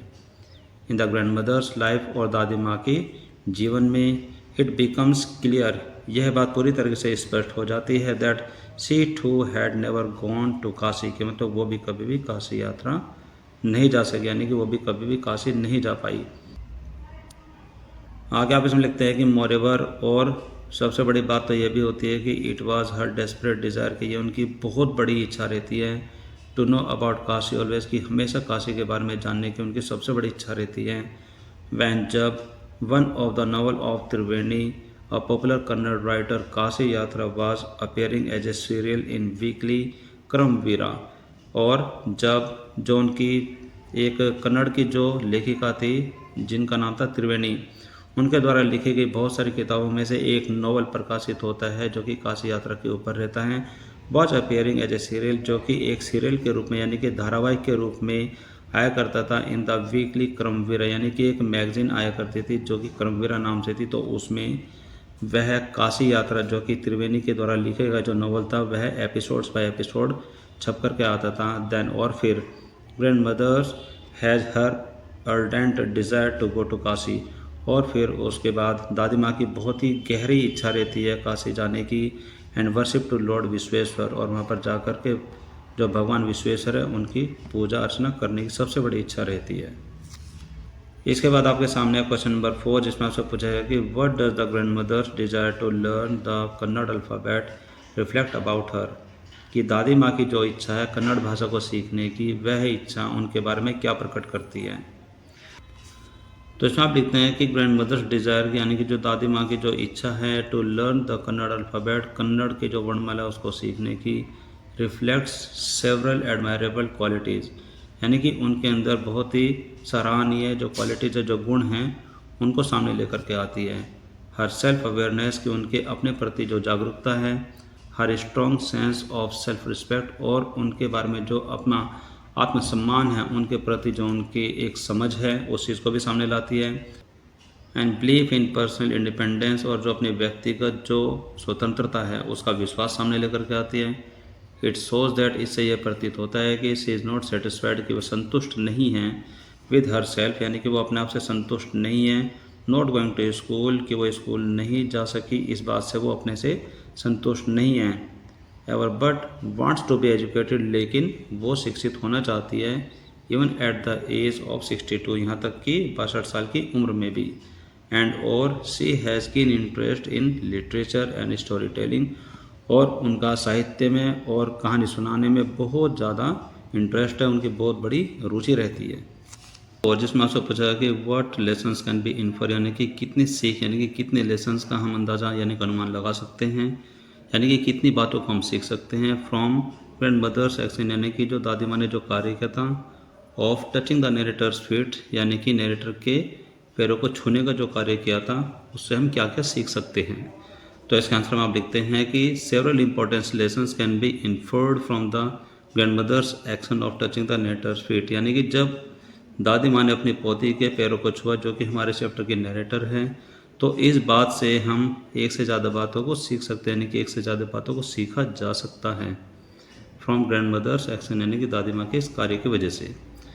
तो जिसमें पहला कार्य है वो यह है कि इट टीचेस अस, कि यह हमें सिखाता है दैट कि a teacher should be respected, कि एक गुरु का सम्मान होना चाहिए रिगार्डलेस ऑफ एज और जेंडर, यानी कि बिना उनकी उम्र के या फिर बिना उनके लिंग के बारे में बात की, यानी कि अगर वो किसी भी एज के हैं तब भी उनका सम्मान बनता है, चाहे वो किसी भी लिंग के हैं, चाहे वो पुरुष है या फिर वो महिला है, दोनों का सम्मान बराबर बनता है। आगे इसमें बताया गया कि knowledge and the act of teaching, यानी कि शिक्षा, जानकारी और जो पढ़ाने का जो तरीका है, जो पढ़ाने का जो कार्य है, आर सेक्रेड, ये बहुत ही ज़्यादा पवित्र हैं इन देमसेल्फ, अपने आप में। दूसरी बात यह है कि जो कि हमें पता चलता है कि इट शोज़, इससे हमें पता चलता है यानी कि इससे प्रतीत होता है कि grandmother's humanity and sincerity, यानी कि जो दादी माँ की जो मानवता है और जो उसकी जो अच्छाई है, जो सिंसेरिटी है, she did not stop her self from expressing her gratitude towards her teacher the narrator, कि अपने अध्यापिका यानी कि जो उनकी अध्यापिका है, जो उनकी पोती है, उनके प्रति अपना सम्मान जताने में अपने आप को नहीं रोक पाई, क्योंकि वो उनकी टीचर के रूप में है, क्योंकि उनकी पोती ने उनको पढ़ाया है। आप इस सेंटेंस को बड़े ध्यान से देखेंगे एक बार फिर से कि she did not stop her self, कि उन्होंने खुद को नहीं रोका, फ्रॉम एक्सप्रेसिंग, इस बात को जताने में, हर ग्रेटिट्यूड, जो उनका सम्मान है, टूवर्ड्स हर टीचर, अपने टीचर के प्रति, द नरेटर, जो कि इस चैप्टर की नरेटर है। और तीसरी बात यह है कि इट रिमाइंड्स अस, कि हमें याद दिलाती है दैट इन आवर ट्रेडिशन, यानी कि हमारी परंपरा में, द गुरु एंड शिष्य रिलेशनशिप, यानी कि जो एक गुरु और शिष्य का जो रिश्ता होता है, ट्रांसेंड्स सोशल रोल की, उसके समाज में बहुत बड़ी भूमिका होती है, यानी कि इस चीज़ ने उस भूमिका को बहुत ही ऊंचा उठा दिया है। आगे है क्वेश्चन नंबर 6, जिसमें आपसे पूछा गया कि what does the following line tell us, यानी कि जो निम्नलिखित जो ये लाइन आपके सामने लिखी हुई है, ये हमें क्या बताती है about the broader theme of the story, यानी कि जो इस कहानी की जो व्यापक पृष्ठभूमि है उसके बारे में हमें क्या बताती है। तो सबसे पहले हम इस सेंटेंस को पढ़ लेते हैं। वो क्या है कि फॉर ए गुड काउज, यानी कि किसी भी अच्छे कार्य के लिए, इफ़ यू आर डिटरमिन्ड, कि अगर आप पूर्ण रूप से निश्चित हैं, you can overcome any obstacle, तो आप किसी भी मुसीबत से लड़ सकते हैं, यानी कि किसी भी मुसीबत का सामना कर सकते हैं। तो इसका आंसर में आप लिखते हैं कि दिस लाइन टेल्स अस, कि यह पंक्ति हमें बताती है the philosophical core of the entire story, इस पूरी की पूरी कहानी का जो दार्शनिक सार है, यानी कि फिलोसॉफिकल कोर का मतलब होता है दार्शनिक सार, यानी कि हमें इसकी फिलोसॉफी समझाती है, इसका दर्शन हमें समझाती है। इट कम्युनिकेट्स दैट, यानी कि यह इस बात को आगे रखती है, यानी कि इस बात का संचार करती है दैट ह्यूमन विल पावर, यानी कि जो मानव की जो इच्छा शक्ति होती है, when driven by genuine and worthy purpose, कि जब यह किसी सार्थक या फिर सच्चे उद्देश्य की पूर्ति के लिए सामने रखी जाती है, यानी कि इस पर कार्य किया जाता है, can overcome barriers of age, तो वो उम्र की किसी भी सीमाओं, किसी भी बाधाओं को तोड़ सकती है, उस पर काबू पा सकती हैं। फिजिकल लिमिटेशंस, सोशल सर्कमस्टांसिस, और शारीरिक जो सीमाएं हैं, शारीरिक जो लिमिटेशंस हैं, और सामाजिक जो परिस्थितियाँ हैं, और साथ साथ लैक ऑफ अपॉर्चुनिटी, और अवसरों की जो कमी होती है, उन सारी बाधाओं को तोड़ करके वो आगे निकल सकती है। आगे आप इसमें लिखते हैं कि the broader theme is that, यानी कि जो इस कहानी की जो व्यापक जो पृष्ठभूमि है वो यह है कि learning is a life long journey, यानी कि जो सीखना है वो जीवन पर्यंत एक लंबी यात्रा है, जो कि ज़िंदगी भर हमारे साथ चलती है। एंड और द ह्यूमन डिज़ायर, और जो मानव की जो इच्छा होती है, यानी कि जो मानवीय इच्छा होती है, फॉर ग्रोथ, उन्नति के लिए, विकास के लिए, एंड इंडिपेंडेंस, और स्वतंत्रता के लिए, यानी कि आज़ादी के लिए, can not be and should not be separate, कि उसको दबाया नहीं जा सकता और नहीं दबाया जाना चाहिए, बाय एज और सोशल कंडीशन, यानी कि किसी उम्र या फिर सामाजिक परिस्थिति के कारण। आगे आप इसमें लिखते हैं कि the grandmother's journey from helplessness to confident reading, यानी कि जो दादी माँ की जो यात्रा है वो मजबूरी से लेकर के जो कॉन्फिडेंट रीडिंग, यानी कि आत्मविश्वास के साथ जो उसका पढ़ने का जो तरीका है वहाँ तक की, इज़ द लिविंग प्रूफ, वह एक जीवंत सबूत है, ऑफ दिस ट्रूथ, इस सच्चाई की। यानी यहाँ पर हम ये देखते हैं कि दादी माँ की जो यात्रा है, जिस तरीके से उन्होंने मेहनत करके एक मजबूरी से अपने आप को ताकतवर बनाया है और कॉन्फिडेंट बनाया कि वो पढ़ सकती है, इसका जीता जागता सबूत है। इसके बाद है क्वेश्चन नंबर 7, जिसमें आपसे पूछा है कि हाउ एफिशिएंटली, कितने अच्छे तरीके से, यानी कि कितनी सटीकता से, does the story highlight the value of education, ये कहानी जो शिक्षा की जो वैल्यू है, यानी कि जो शिक्षा का जो महत्व है उसको प्रकाशित करती है। In the supporting personal independence, यानी कि व्यक्तिगत जो आज़ादी है उसको सहारा देते हुए यह किस तरीके से शिक्षा के महत्व को प्रकाशित करती है। तो इसका आंसर में आप लिखते हैं कि this story highlights this theme, यानी कि जो ये कहानी है ये इसकी एक पृष्ठभूमि को प्रकाशित करते हैं, यानी कि उसको बढ़ा देती है, with great power and efficiency, बड़ी शक्ति के साथ और बड़े निपुणता के साथ, rather than making an argument for education, यानी कि शिक्षा के लिए किसी तर्क वितर्क को किए बिना, इट रिप्रेजेंट्स, ये प्रस्तुत करती है, अ deeply personal and emotional narrative, कि ये व्यक्तिगत और बहुत ही भावुक कहानी को प्रकट करती है।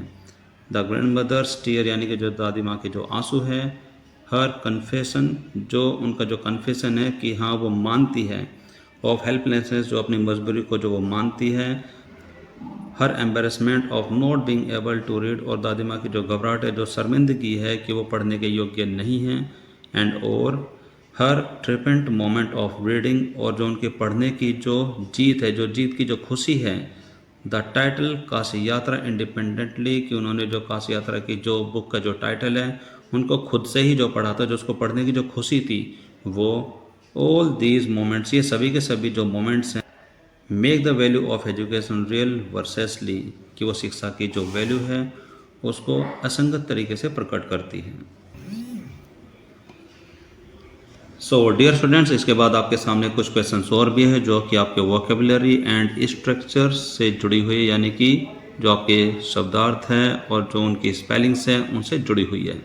तो इसमें जो पहला पॉइंट है उसमें लिखा है कि the expressions hide and seek, यानी कि जो इस पूरे चैप्टर में एक शब्द का प्रयोग किया गया हाइड एंड सीक, यानी कि आंख मिचौनी, is used in the text, इस चैप्टर में यानी कि इस पार्ट में प्रयोग किया गया है।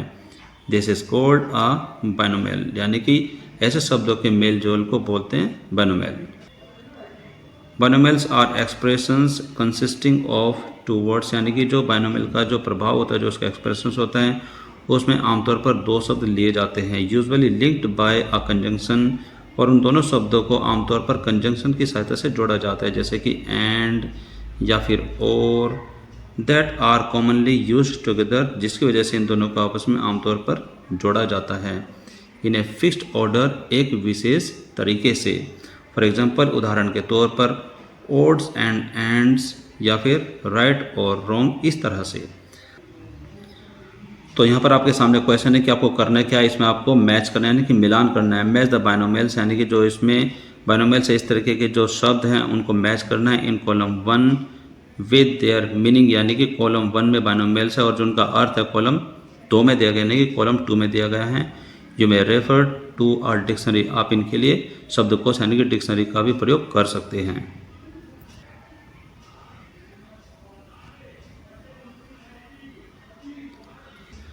तो आपके सामने यहाँ पर है कॉलम 1 एंड कॉलम 2, जिसमें जो कॉलम 1 है इसमें बाइनोमियल्स दिए गए हैं जो कि 8 हैं, और कॉलम 2 में इनके अर्थ दिए गए हैं, तो आपको इनके अर्थों से इनका मिलान करना है। तो सबसे पहले लेते हैं सिंक एंड स्विम। तो यहाँ पर सिंक एंड स्विम का जो मतलब होता है कि वो सफल हो जाना या फिर विफल हो जाना बिना किसी सहायता के। तो जो इसका मिलान है वो पॉइंट नंबर 7 से हैं, तो आप इसको ऐसे मिलान कर देंगे। दूसरा है ऑन एंड ऑफ, यानी कि ऑन एंड, तो इसमें नंबर 5 है, तो इसको हम नंबर 5 से ऐड कर देते हैं। उसके बाद है mix and match. Mix and match का मतलब होता है कि टू पुट डिफरेंट थिंग्स, यानी कि अलग अलग चीज़ों को एक साथ रखना। To put the thing together to get of possibility, यानी कि अलग अलग चीज़ों को एक साथ रखना एक संभावित चीज़ों को प्राप्त करने के लिए। तो यहाँ पर जो मिक्स एंड मैच का मतलब हो गया है number 1, put different things together to get range of possibility. इसके बाद है ऑल और नथिंग, सब कुछ या फिर कुछ भी नहीं। तो इसका मतलब साफ साफ नजर आता मतलब है कि something is to be done completely और नॉट एट ऑल, यानी कि कुछ ऐसा जिसको पूरी तरह से किया जा सकता है या फिर बिल्कुल भी नहीं किया जा सकता।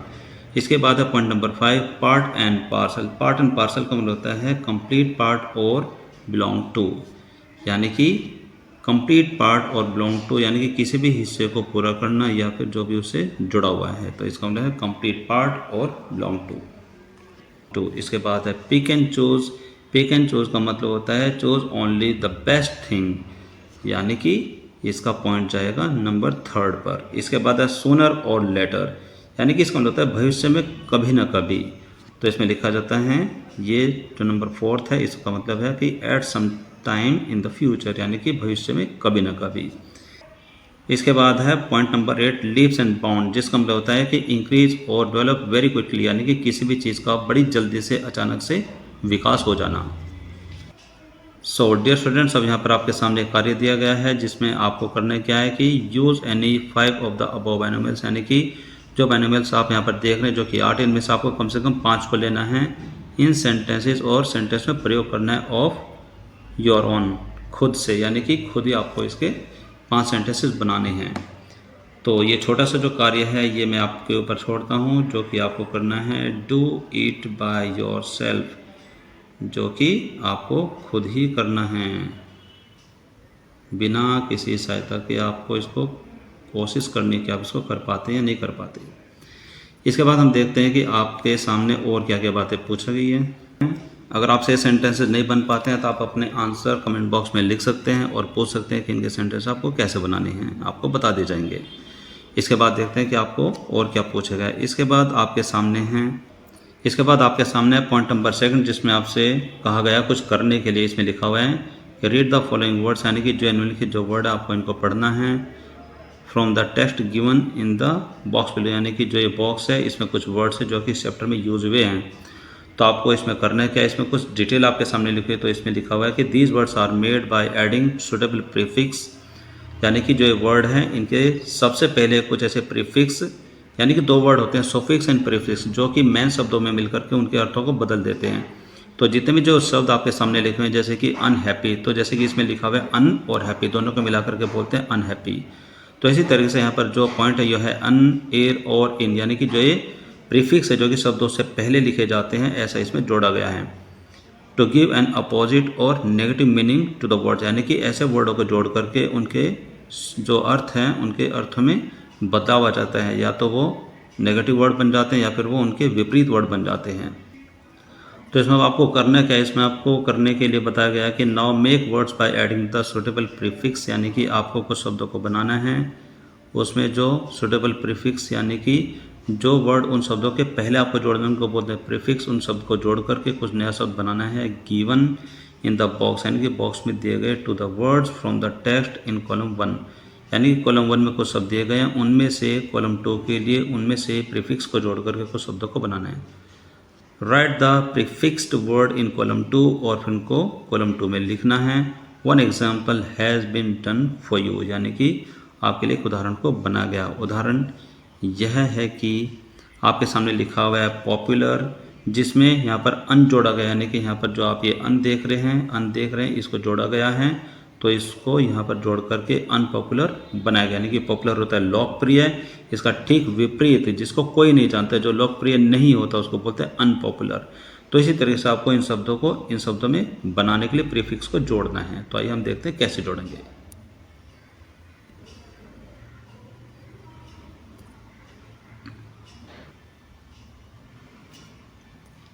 इसमें दूसरा वर्ड दिया गया है बिलीफ, यानी कि विश्वास। इसमें हम इसको ऑपोजिट बनाने के लिए इसमें डिस वर्ड का यूज़ करेंगे, तो बन जाएगा डिसबिलीफ, यानी कि अविश्वास।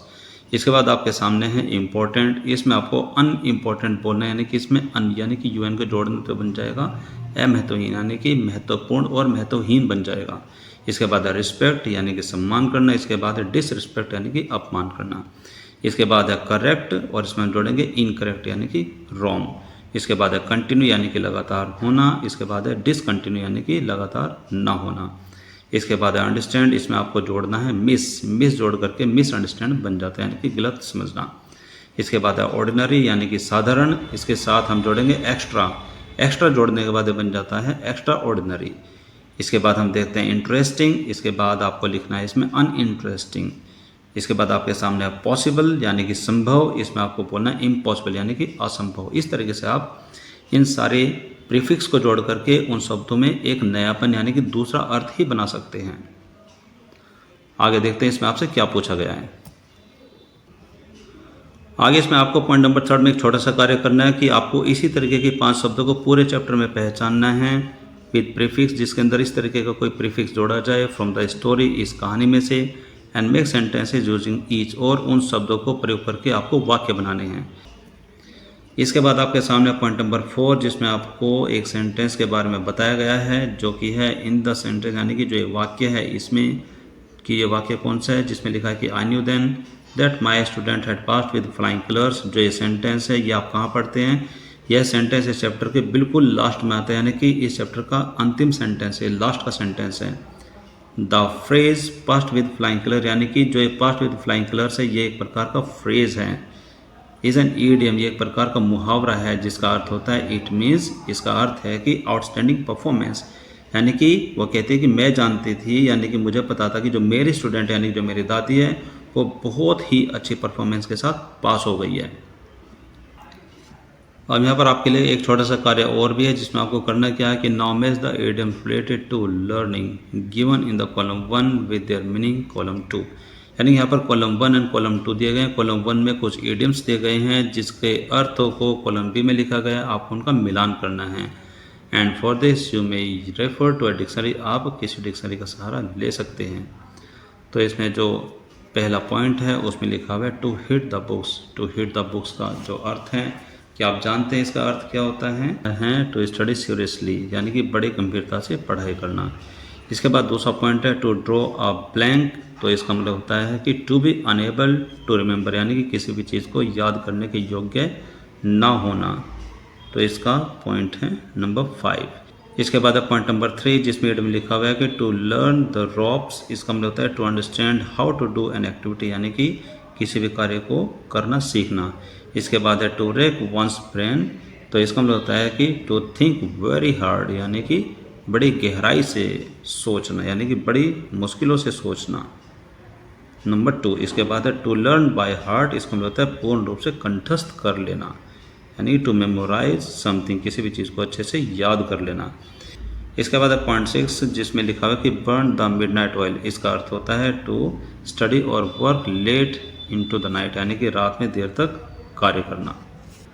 अब इन इडियम्स के बाद में आपके सामने एक कार्य है जो कि आपको करना है। Now use these idioms in sentences of your own, यानी कि आपको स्वयं इनमें से जो भी इडियम आपको नज़र आ रहे हैं उनमें से आपको लेकर के सेंटेंसेस बनाने हैं। इसके बाद आप पॉइंट नंबर 5 में आपको कुछ बताया गया है, कुछ करना है आपको। इसमें है कि रीड द फॉलोइंग सेंटेंसेस, यानी कि निम्नलिखित सेंटेंस को आपको पढ़ना है फ्रॉम द टेक्स्ट, यानी कि जो कि इस चैप्टर से लिए गए हैं। एंड अंडरलाइन द वर्ब्स, और उसमें जो क्रियाएं हैं आपको उनको अंडरलाइन करना है। तो जो पॉइंट 1 है वो है secretly I bought Kashi Yatra which had been published as a novel by that time. पहला सेंटेंस तो यह है। दूसरा है I knew then that my student had passed with flying colours. तो जो दोनों सेंटेंस में आपको वर्ब पता करने, यानी कि क्रियाएं कौन कौन सी है। सो डियर स्टूडेंट्स, अब इन दोनों सेंटेंस में आपको वर्ब को ढूंढना है। तो अगर आप पहले सेंटेंस को पढ़ते हैं सीक्रेटली आई बॉट काशी यात्रा, यानी कि चुपचाप ही मैंने काशी यात्रा को खरीद लेते हैं। नहीं, काशी यात्रा क्या है, ये एक बुक का नाम है। तो यहाँ पर ये पास्ट इंडेफिनिट टेंस, यानी कि जिसको आप पास्ट सिंपल टेंस के नाम से भी जानते हैं, उसमें वर्ब सेकंड का यूज़ किया जाता है। तो ये वर्ब सेकंड है। अब हम बात करते हैं सेंटेंस नंबर 2 की। I knew then that my student had passed with flying colours, यानी कि मैं जानते थे कि तब मेरा जो स्टूडेंट यानी कि जो दादी है उसके बारे में जो बात की जाती है कि मेरी जो दादी वो बहुत ही अच्छे नंबर से बहुत अच्छी परफॉर्मेंस के साथ पास हो चुकी थी। तो यह पास्ट परफेक्ट है जिसमें हम यूज़ करते हैं V3, यानी कि वर्ब थर्ड को हम यूज़ करते हैं। अब इसके बाद आपके सामने यहाँ पर कोई डिटेल लिखी हुई है जिसमें आपको पढ़ना है, बड़े ध्यान से समझना है कि we use past perfect tense, यानी कि पास्ट परफेक्ट टेंस को हम कैसे प्रयोग करते हैं इसके बारे में आपको बताया गया। पास्ट परफेक्ट टेंस का मतलब होता है कि भूतकाल का पूर्णतः समय। इसमें बताया गया कि we use past perfect tense, यानी कि हम पास्ट परफेक्ट टेंस का प्रयोग करते हैं टू इंडिकेट, या दर्शाने के लिए, टू कंप्लीटेड एक्शन, यानी कि 2 कंप्लीट हुए कार्यों को हम दर्शाते हैं और दोनों ही पास्ट के होते हैं। 1 ऑकरिंग अर्लियर लेटर पास्ट, यानी कि पहला जो कार्य है वो पहले यानी कि पास्ट का जो समय बीता हुआ है उसमें हुआ है, लेकिन जो दूसरा कार्य है and the other more recently in recent past, यानी कि जो अभी अभी जो समय बीता है उसमें हुआ है। और आगे इसमें आपको बताया कि द मोर रिसेंट एक्शन, यानी कि जो अभी अभी के जो पास्ट में यानी कि जो अभी समय बीता हुआ है, ज़्यादा लंबा नहीं गया है, उसका जो कार्य है is expressed in the simple past, जो कि सिंपल पास्ट में दर्शाया जाता है, यानी कि पास्ट इंडेफिनिट टेंस में दर्शाया जाता है जिसमें हम वर्ब सेकंड को यूज़ करते हैं। वाइल जबकि द अर्लियर एक्शन, लेकिन जो दूसरा कार्य होता है takes the past perfect tense, उसके अंदर हम पास्ट परफेक्ट टेंस को यूज़ करते हैं। इसी बात को समझने के लिए आपके सामने 2 उदाहरण दिए गए हैं। तो इसमें लिखा है कि by the time I reach the party, कि जिस समय मैं पार्टी में पहुंचा। तो यहाँ पर है वर्ब सेकंड जो कि पास्ट इंडेफिनिट टेंस से लिया गया, यानी कि पास्ट सिंपल टेंस से लिया गया है। एवरीवन हैड फिनिश्ड ईटिंग, यानी कि हर व्यक्ति खाना खा चुका था। तो यानी कि जो ये एवरीवन हैड फिनिश्ड जो ईटिंग जो पार्ट है यह अर्लियर ऑकरिंग एक्शन, यानी कि जो पास्ट में बहुत समय पहले हो चुका है, और जब मैं पहुंचा तो वो अभी अभी का जो पास्ट है। तो इन दोनों को कंबाइंड हम कहते हैं। तो हम इसको इस तरह से लिखेंगे bye the time I reach the party, कि जब मैं पार्टी में पहुंचा। एवरीवन, यानी कि अगर आप इस सेंटेंस को दूसरे तरह से भी कहना चाहते हैं कि जब मैं पार्टी में पहुंचा तो सभी लोग अपना खाना खा चुके थे। इसके बाद दूसरा पार्ट है, इसमें है कि व्हेन शी रिटर्न होम, कि जब वो घर पर आई, her brother had finished the project, उसका जो भाई है वो प्रोजेक्ट को पूरा कर चुका था। तो यहाँ भी आपको देखने वाली बात है कि जब वो घर पर आए तो ये है रिसेंट एक्शन, और जो उसका जो ब्रदर है हैड फिनिश्ड द प्रोजेक्ट, ये है अर्लियर पास्ट एक्शन। तो इस तरीके से हम दोनों सेंटेंस को बनाएंगे। एक तरफ तो हम वर्ब सेकंड का यूज़ करेंगे और दूसरी तरफ जो पास्ट परफेक्ट टेंस है यहाँ पर हम वर्ब थर्ड को यूज़ करेंगे। समझ गए? आगे आप देखते हैं कि इसमें आपसे कुछ इसमें आपके सामने कुछ फिल इन द ब्लैंक्स पूछे गए हैं, जो कि आपको बड़े अच्छे से ध्यान से समझने हैं, फिर इनको आपको फिल करना है। तो सबसे पहले हम क्वेश्चन को पढ़ लेते हैं। तो क्वेश्चन में पूछा है कि fill in the blanks with simple past and past perfect tense forms of the verb given in the bracket, यानी कि ब्रैकेट में कुछ वर्ब आपको दी गई है जिसमें आपको पास्ट इंडेफिनिट टेंस यानी कि सिंपल पास्ट और पास्ट परफेक्ट टेंस के वर्ब को लेकर के इन सेंटेंस को पूरा करना है, जिसमें आपको फिल इन द ब्लैंक करना है। तो fill in the blank with simple past and past perfect tense form of verb, यानी कि इन दोनों पॉइंट में आपको वर्ब की फॉर्म भरनी है गिवन इन द ब्रैकेट, जो कि आपको हर सेंटेंस में ब्रैकेट में दी गई है, यहाँ पर है और यहाँ पर है। तो आपको बड़े ध्यान से इसको पढ़ना है और समझना, उसके बाद आपको वर्ब को फिल करना है। तो जो पहला पॉइंट वो है कि व्हेन द डेलीगेट अराइव, यानी कि जब डेलीगेट आए एट द कॉन्फ्रेंस, यानी कि जब कॉन्फ्रेंस में डेलीगेट है। डेलीगेट क्या होता है कि कुछ लोगों का ग्रुप होता है जो कि एक ऑफिशियली तरीके से भेजा जाता है। तो कहते हैं जब डेलीगेट आए, द कीनोट स्पीकर, जो वहाँ पर मंच पे बोलने वाले जो स्पीकर थे, जो वक्ता थे, वो अपना सेशन शुरू कर चुके थे। तो यहाँ पर ऑलरेडी बिगन है और उसके ऊपर है अराइव। तो जो पहला पॉइंट है इसमें सेकंड फॉर्म आएगी, क्योंकि ये वाला जो पार्ट है वो पास्ट इंडेफिनिट टेंस यानी कि सिंपल पास्ट का है। तो यहाँ पर आएगी वर्ब सेकंड, जिसका मतलब है यहाँ पर arrived. When the delegate arrived at the conference the keynote speaker had already begun. तो यहाँ पर जो बिगिन की जो वर्ब थर्ड है बिगन, तो आपको इस तरह से लिखना है हैड ऑलरेडी बिगन। तो कंप्लीट सेंटेंस क्या बनेगा कि when the delegate arrived at the conference the keynote speaker had already begun the session. उसके बाद है पॉइंट बी, इसमें आपके सामने लिखा हुआ है कि after the student learn how to identify fake news online, यानी कि जब स्टूडेंट ऑनलाइन पर जो नकली जो खबरें हैं उनको पहचान ले, तो उनको पहचानने के बाद they dash start verifying information before sharing it. तो इसमें लिखा हुआ है कि जब स्टूडेंट इन सारी ऑनलाइन नकली खबरों को पहचान गए थे, उसके बाद they had started verifying information before sharing. तो यहाँ पर पहले ब्लैंक में आएगा लर्न, जो कि वर्ब सेकंड है, उसके बाद में हैड स्टार्टेड, वो पहचानना शुरू कर चुके थे। इसके बाद है पॉइंट सी, जिसमें आपके लिए लिखा है कि before Kiran started using digital payment platform, यानी कि किरण जो ये डिजिटल पेमेंट प्लेटफॉर्म यूज़ करे, उसको यूज़ करने से पहले she had ensured her understanding of online fraud prevention, यानी कि वह अपनी समझ को पक्का कर चुकी थी जो कि ऑनलाइन जो फ्रॉड है उससे प्रिवेंशन कैसे, यानी कि उससे कैसे बचे। तो जो पहला ब्लैंक है इसमें आपको लिखना है स्टार्टेड, कि before Kiran started using digital payment platform. उसके बाद आपको लिखना है had ensured, she had ensured her understanding of online fraud prevention. इसके बाद अब पॉइंट है जिसमें लिखा है कि by the time Varun dash recognize the importance of budgeting, आ गया ही डैश एग्जॉस्ट, इसके अंदर भरना है मोस्ट ऑफ हिज सेविंग। तो आपके सामने इस सेंटेंस में दो वर्ब है, एक है रिकॉग्नाइज, दूसरा एग्जॉस्ट। एग्जॉस्ट होता है समाप्त कर देना। तो इसमें लिखा है कि जो वो समय है, वरुण जब तक अपने जो बजट की जो इम्पोर्टेंस यानी कि बजट का महत्व समझ पाता, वह अपनी सारी सेविंग सारी बचत को समाप्त कर चुका था। तो जो इसमें पहला जो ब्लैंक है इसमें आपको लिखना है रिकॉग्नाइज, यानी कि यह है वर्ब सेकंड। और उसके बाद है हैड एग्जॉस्टेड, यानी कि अपनी जो बचत है वो सारी बचत का जो बड़ा हिस्सा है उसको समाप्त कर चुका था। इसके बाद है पॉइंट ई, जिसमें लिखा है कि व्हेन रघु लॉगिन की इसमें वर्ब आएगी to the cyber security webinar. उसके बाद है द इंस्ट्रक्टर डैश, इसमें ऑलरेडी डिस्कस, इसमें इसकी वर्ब आएगी the importance of strong password. आप जानते हैं कि वेबिनार क्या होता है। वेबिनार ऑनलाइन एक सेमिनार होते हैं जिसमें एक बड़ी मीटिंग ऑर्गेनाइज की जाती है, जिसमें कुछ न कुछ आपको समझाते बताते हैं। तो इसमें लिखा है कि जब रघु ने साइबर सिक्योरिटी वेबिनार को लॉगिन किया, तो अगर जो लॉगिन है ये है सिंपल पास्ट टेंस यानी कि पास्ट इंडेफिनिट टेंस, जिसमें वर्ब सेकंड की डिमांड होती है। तो यहाँ पर आप लिखेंगे लॉग्ड इन। उसके बाद लिखा है कि the instructor had already discussed, तो यहाँ पर आप लिखेंगे हैड ऑलरेडी डिस्कस्ड, जो कि पास्ट परफेक्ट टेंस का पार्ट है। The importance of strong password, यानी कि जो इंस्ट्रक्टर है, यानी कि जो आपको आगे प्रशिक्षण देने वाला जो इंसान है, जिसको बोलते हैं प्रशिक्षक, जो स्ट्रॉन्ग पासवर्ड है उसका महत्व आपको समझा चुका था। इसके बाद आपके सामने क्वेश्चन नंबर 2 जिसमें आपको फिर से फिल इन द ब्लैंक्स भरने। इसमें लिखा है कि fill in the blanks with the correct form of the verb, यानी कि वर्ब का जो करेक्ट फॉर्म है, फर्स्ट सेकंड थर्ड जो भी आपको लगता है वो भरना है, गिवन इन ब्रैकेट्स, जो कि ब्रैकेट में दिए गए हैं।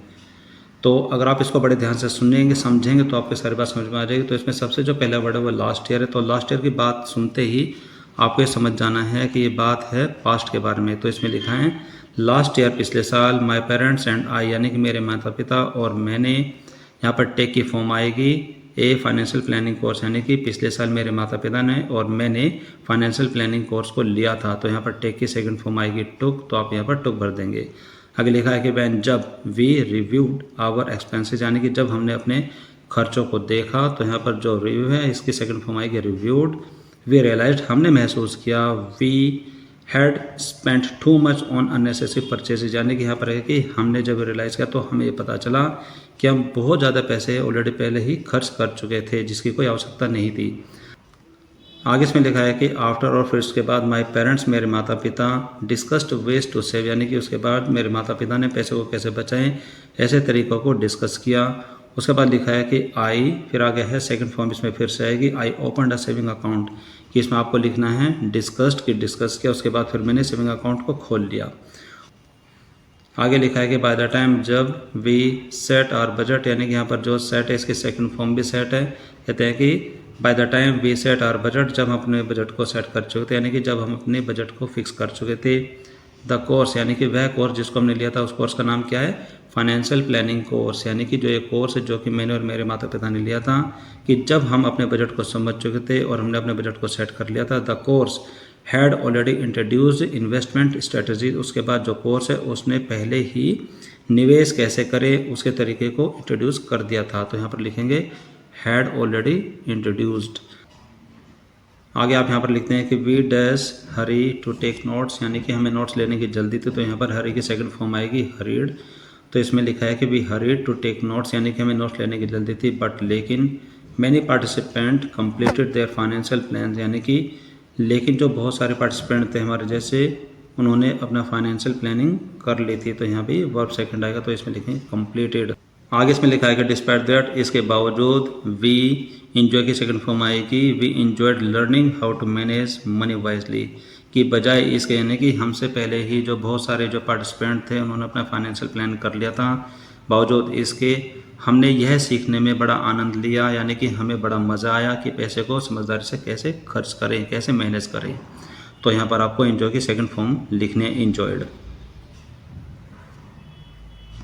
वेल डियर स्टूडेंट्स, इन क्वेश्चंस के बाद आपके सामने दिया गया है लिसन एंड रिस्पॉन्ड, जिसमें आपको एक एक्टिविटी करनी है। इसमें क्या करना है आपको कि you listen to a speaker, आप एक स्पीकर को सुनेंगे, टॉक अबाउट डिजिटल लिटरेसी, जो कि डिजिटल लिटरेसी के बारे में बात करेगा।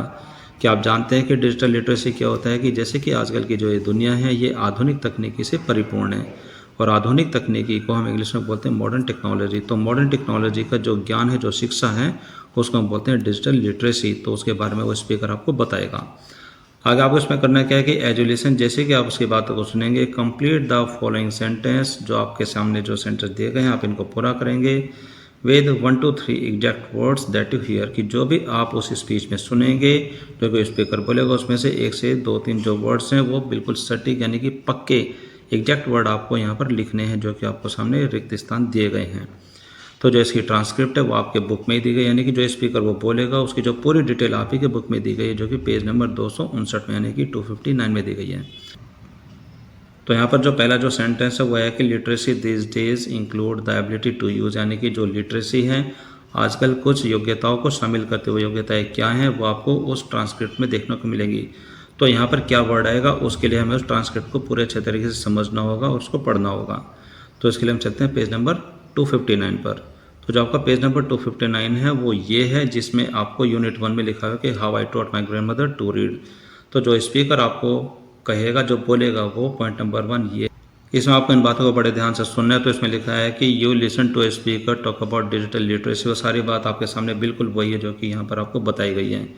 तो इसमें लिखा हुआ है कि as you listen complete the following sentences with 1 to 2 exact words that you hear, यानी कि आपको एक से 2-3 वर्ड आपको एग्जैक्ट तरीके से लिखने जो कि आप सुनते हैं। तो इसमें लिखा है कि good morning everyone, today I would like to discuss an essential skill in our daily life, यानी कि जो हमारा जो प्रतिदिन की जो दिनचर्या है उसमें हम सबसे महत्वपूर्ण एक स्किल के बारे में बात करना चाहेंगे। इसमें लिखा है कि डिजिटल लिटरेसी, जिसका नाम है डिजिटल लिटरेसी, यानी कि आधुनिक तकनीकी को समझने की जो शिक्षा है। इसमें लिखा है कि अर्लियर, पहले की जो बातें हैं, literacy mean just reading and writing, यानी कि शिक्षा का सिर्फ यही मतलब था कि पढ़ना और लिखना।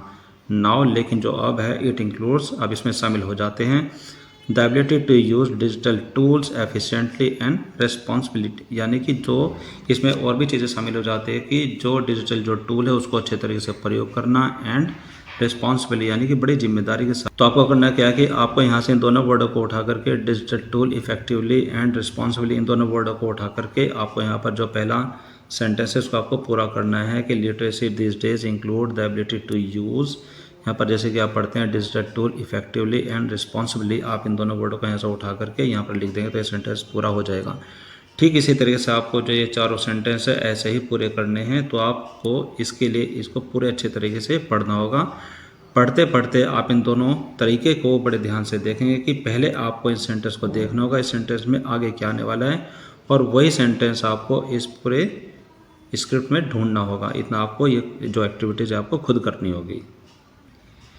इसके बाद आपके सामने स्पीकिंग एक्टिविटी, जिसमें आपको हिस्सा लेना होता है। किसमें है, turn coat is a type of solo debate, जिसका नाम है टर्न कोट, जो कि एक सोलो डिबेट है, यानी कि इसमें आपको अकेले जा करके बोलना होगा। वेयर, जहाँ पर the speaker argue for and against A topic, की आपको एक टॉपिक दिया जाएगा जिसमें जो स्पीकर है या तो उसके फेवर में बोलेगा, कि फेवर में बोलेगा तो उसके लिए आएगा फॉर, अगर आपको उसके खिलाफ बोलता हुआ नजर आता है तो आपको यूज़ करना होगा against. Switching sides after certain period of time, तो उसमें जो आप एक साइड जो कि आप चुनेंगे उसके लिए आपके पास समय एक लिमिटेशन भी होगी, यानी कि आपको इतने समय में बोलना होगा। तो इसमें जो पहला पॉइंट है उसमें आपके लिए लिखा है कि चूज योर टॉपिक, अपने टॉपिक को चुनिए, and speak for and against for, कि आपको इसके फेवर में बोलना है या फिर इसके अगेंस्ट बोलना है, यानी कि खिलाफ बोलना है। Not more than 1 minute each, यानी कि दोनों टॉपिक के लिए आपके पास 1 मिनट से ज़्यादा का समय नहीं है। तो जो पहला टॉपिक है वो है कि it is important to learn a new language apart from your mother tongue, यानी कि अपनी भाषा के अलावा यह है आपके लिए बहुत ज़्यादा ज़रूरी है कि आप किसी नई भाषा को भी सीखें। तो इसके बारे में आपको क्या बोलना है, इसके फेवर में क्या बोलना है, इसके अगेंस्ट आपको क्या बोलना है, उसके लिए आपके पास 1-1 मिनट दोनों पॉइंट के लिए रहेंगे। टॉपिक नंबर 2 है कि learning can happen only when you are young, यानी कि सीखना तभी संभव हो सकता है कि जब आप जवान हो, यानी कि जब आप बूढ़े हो जाते हैं तो आप बिल्कुल भी नहीं सीख सकते। तो इस बारे में आपको यहाँ पर अपने आर्गुमेंट पेश करने हैं। तो यहाँ पर नीचे आपके सामने कुछ गाइडलाइन दी गई, यानी कि आपके सामने कुछ निर्देश दिए गए हैं जो कि आपको इसके अनुसार चलना है। तो इसमें लिखा है कि begin with speaking for the topic for 1 minute, यानी कि अगर आप 4 के लिए टॉपिक को शुरू करते हैं तो आपके लिए आपके पास जो समय है वो है 1 मिनट। दूसरा पॉइंट है कि your teacher will signal that it is time to switch side, यानी कि उसके बाद आपके जो टीचर आपको संकेत दे देंगे कि जब आपका 1 मिनट का समय समाप्त हो जाएगा तो आप दूसरे पक्ष को बोलना शुरू कर देंगे। उसके बाद जो तीसरी बात है इसमें लिखा है कि then speaker against the topic for 1 minute, उसके बाद जब आप दूसरी तरफ बोलना स्टार्ट कर देंगे तो उसके लिए भी आपके पास 1 मिनट का टाइमिंग है।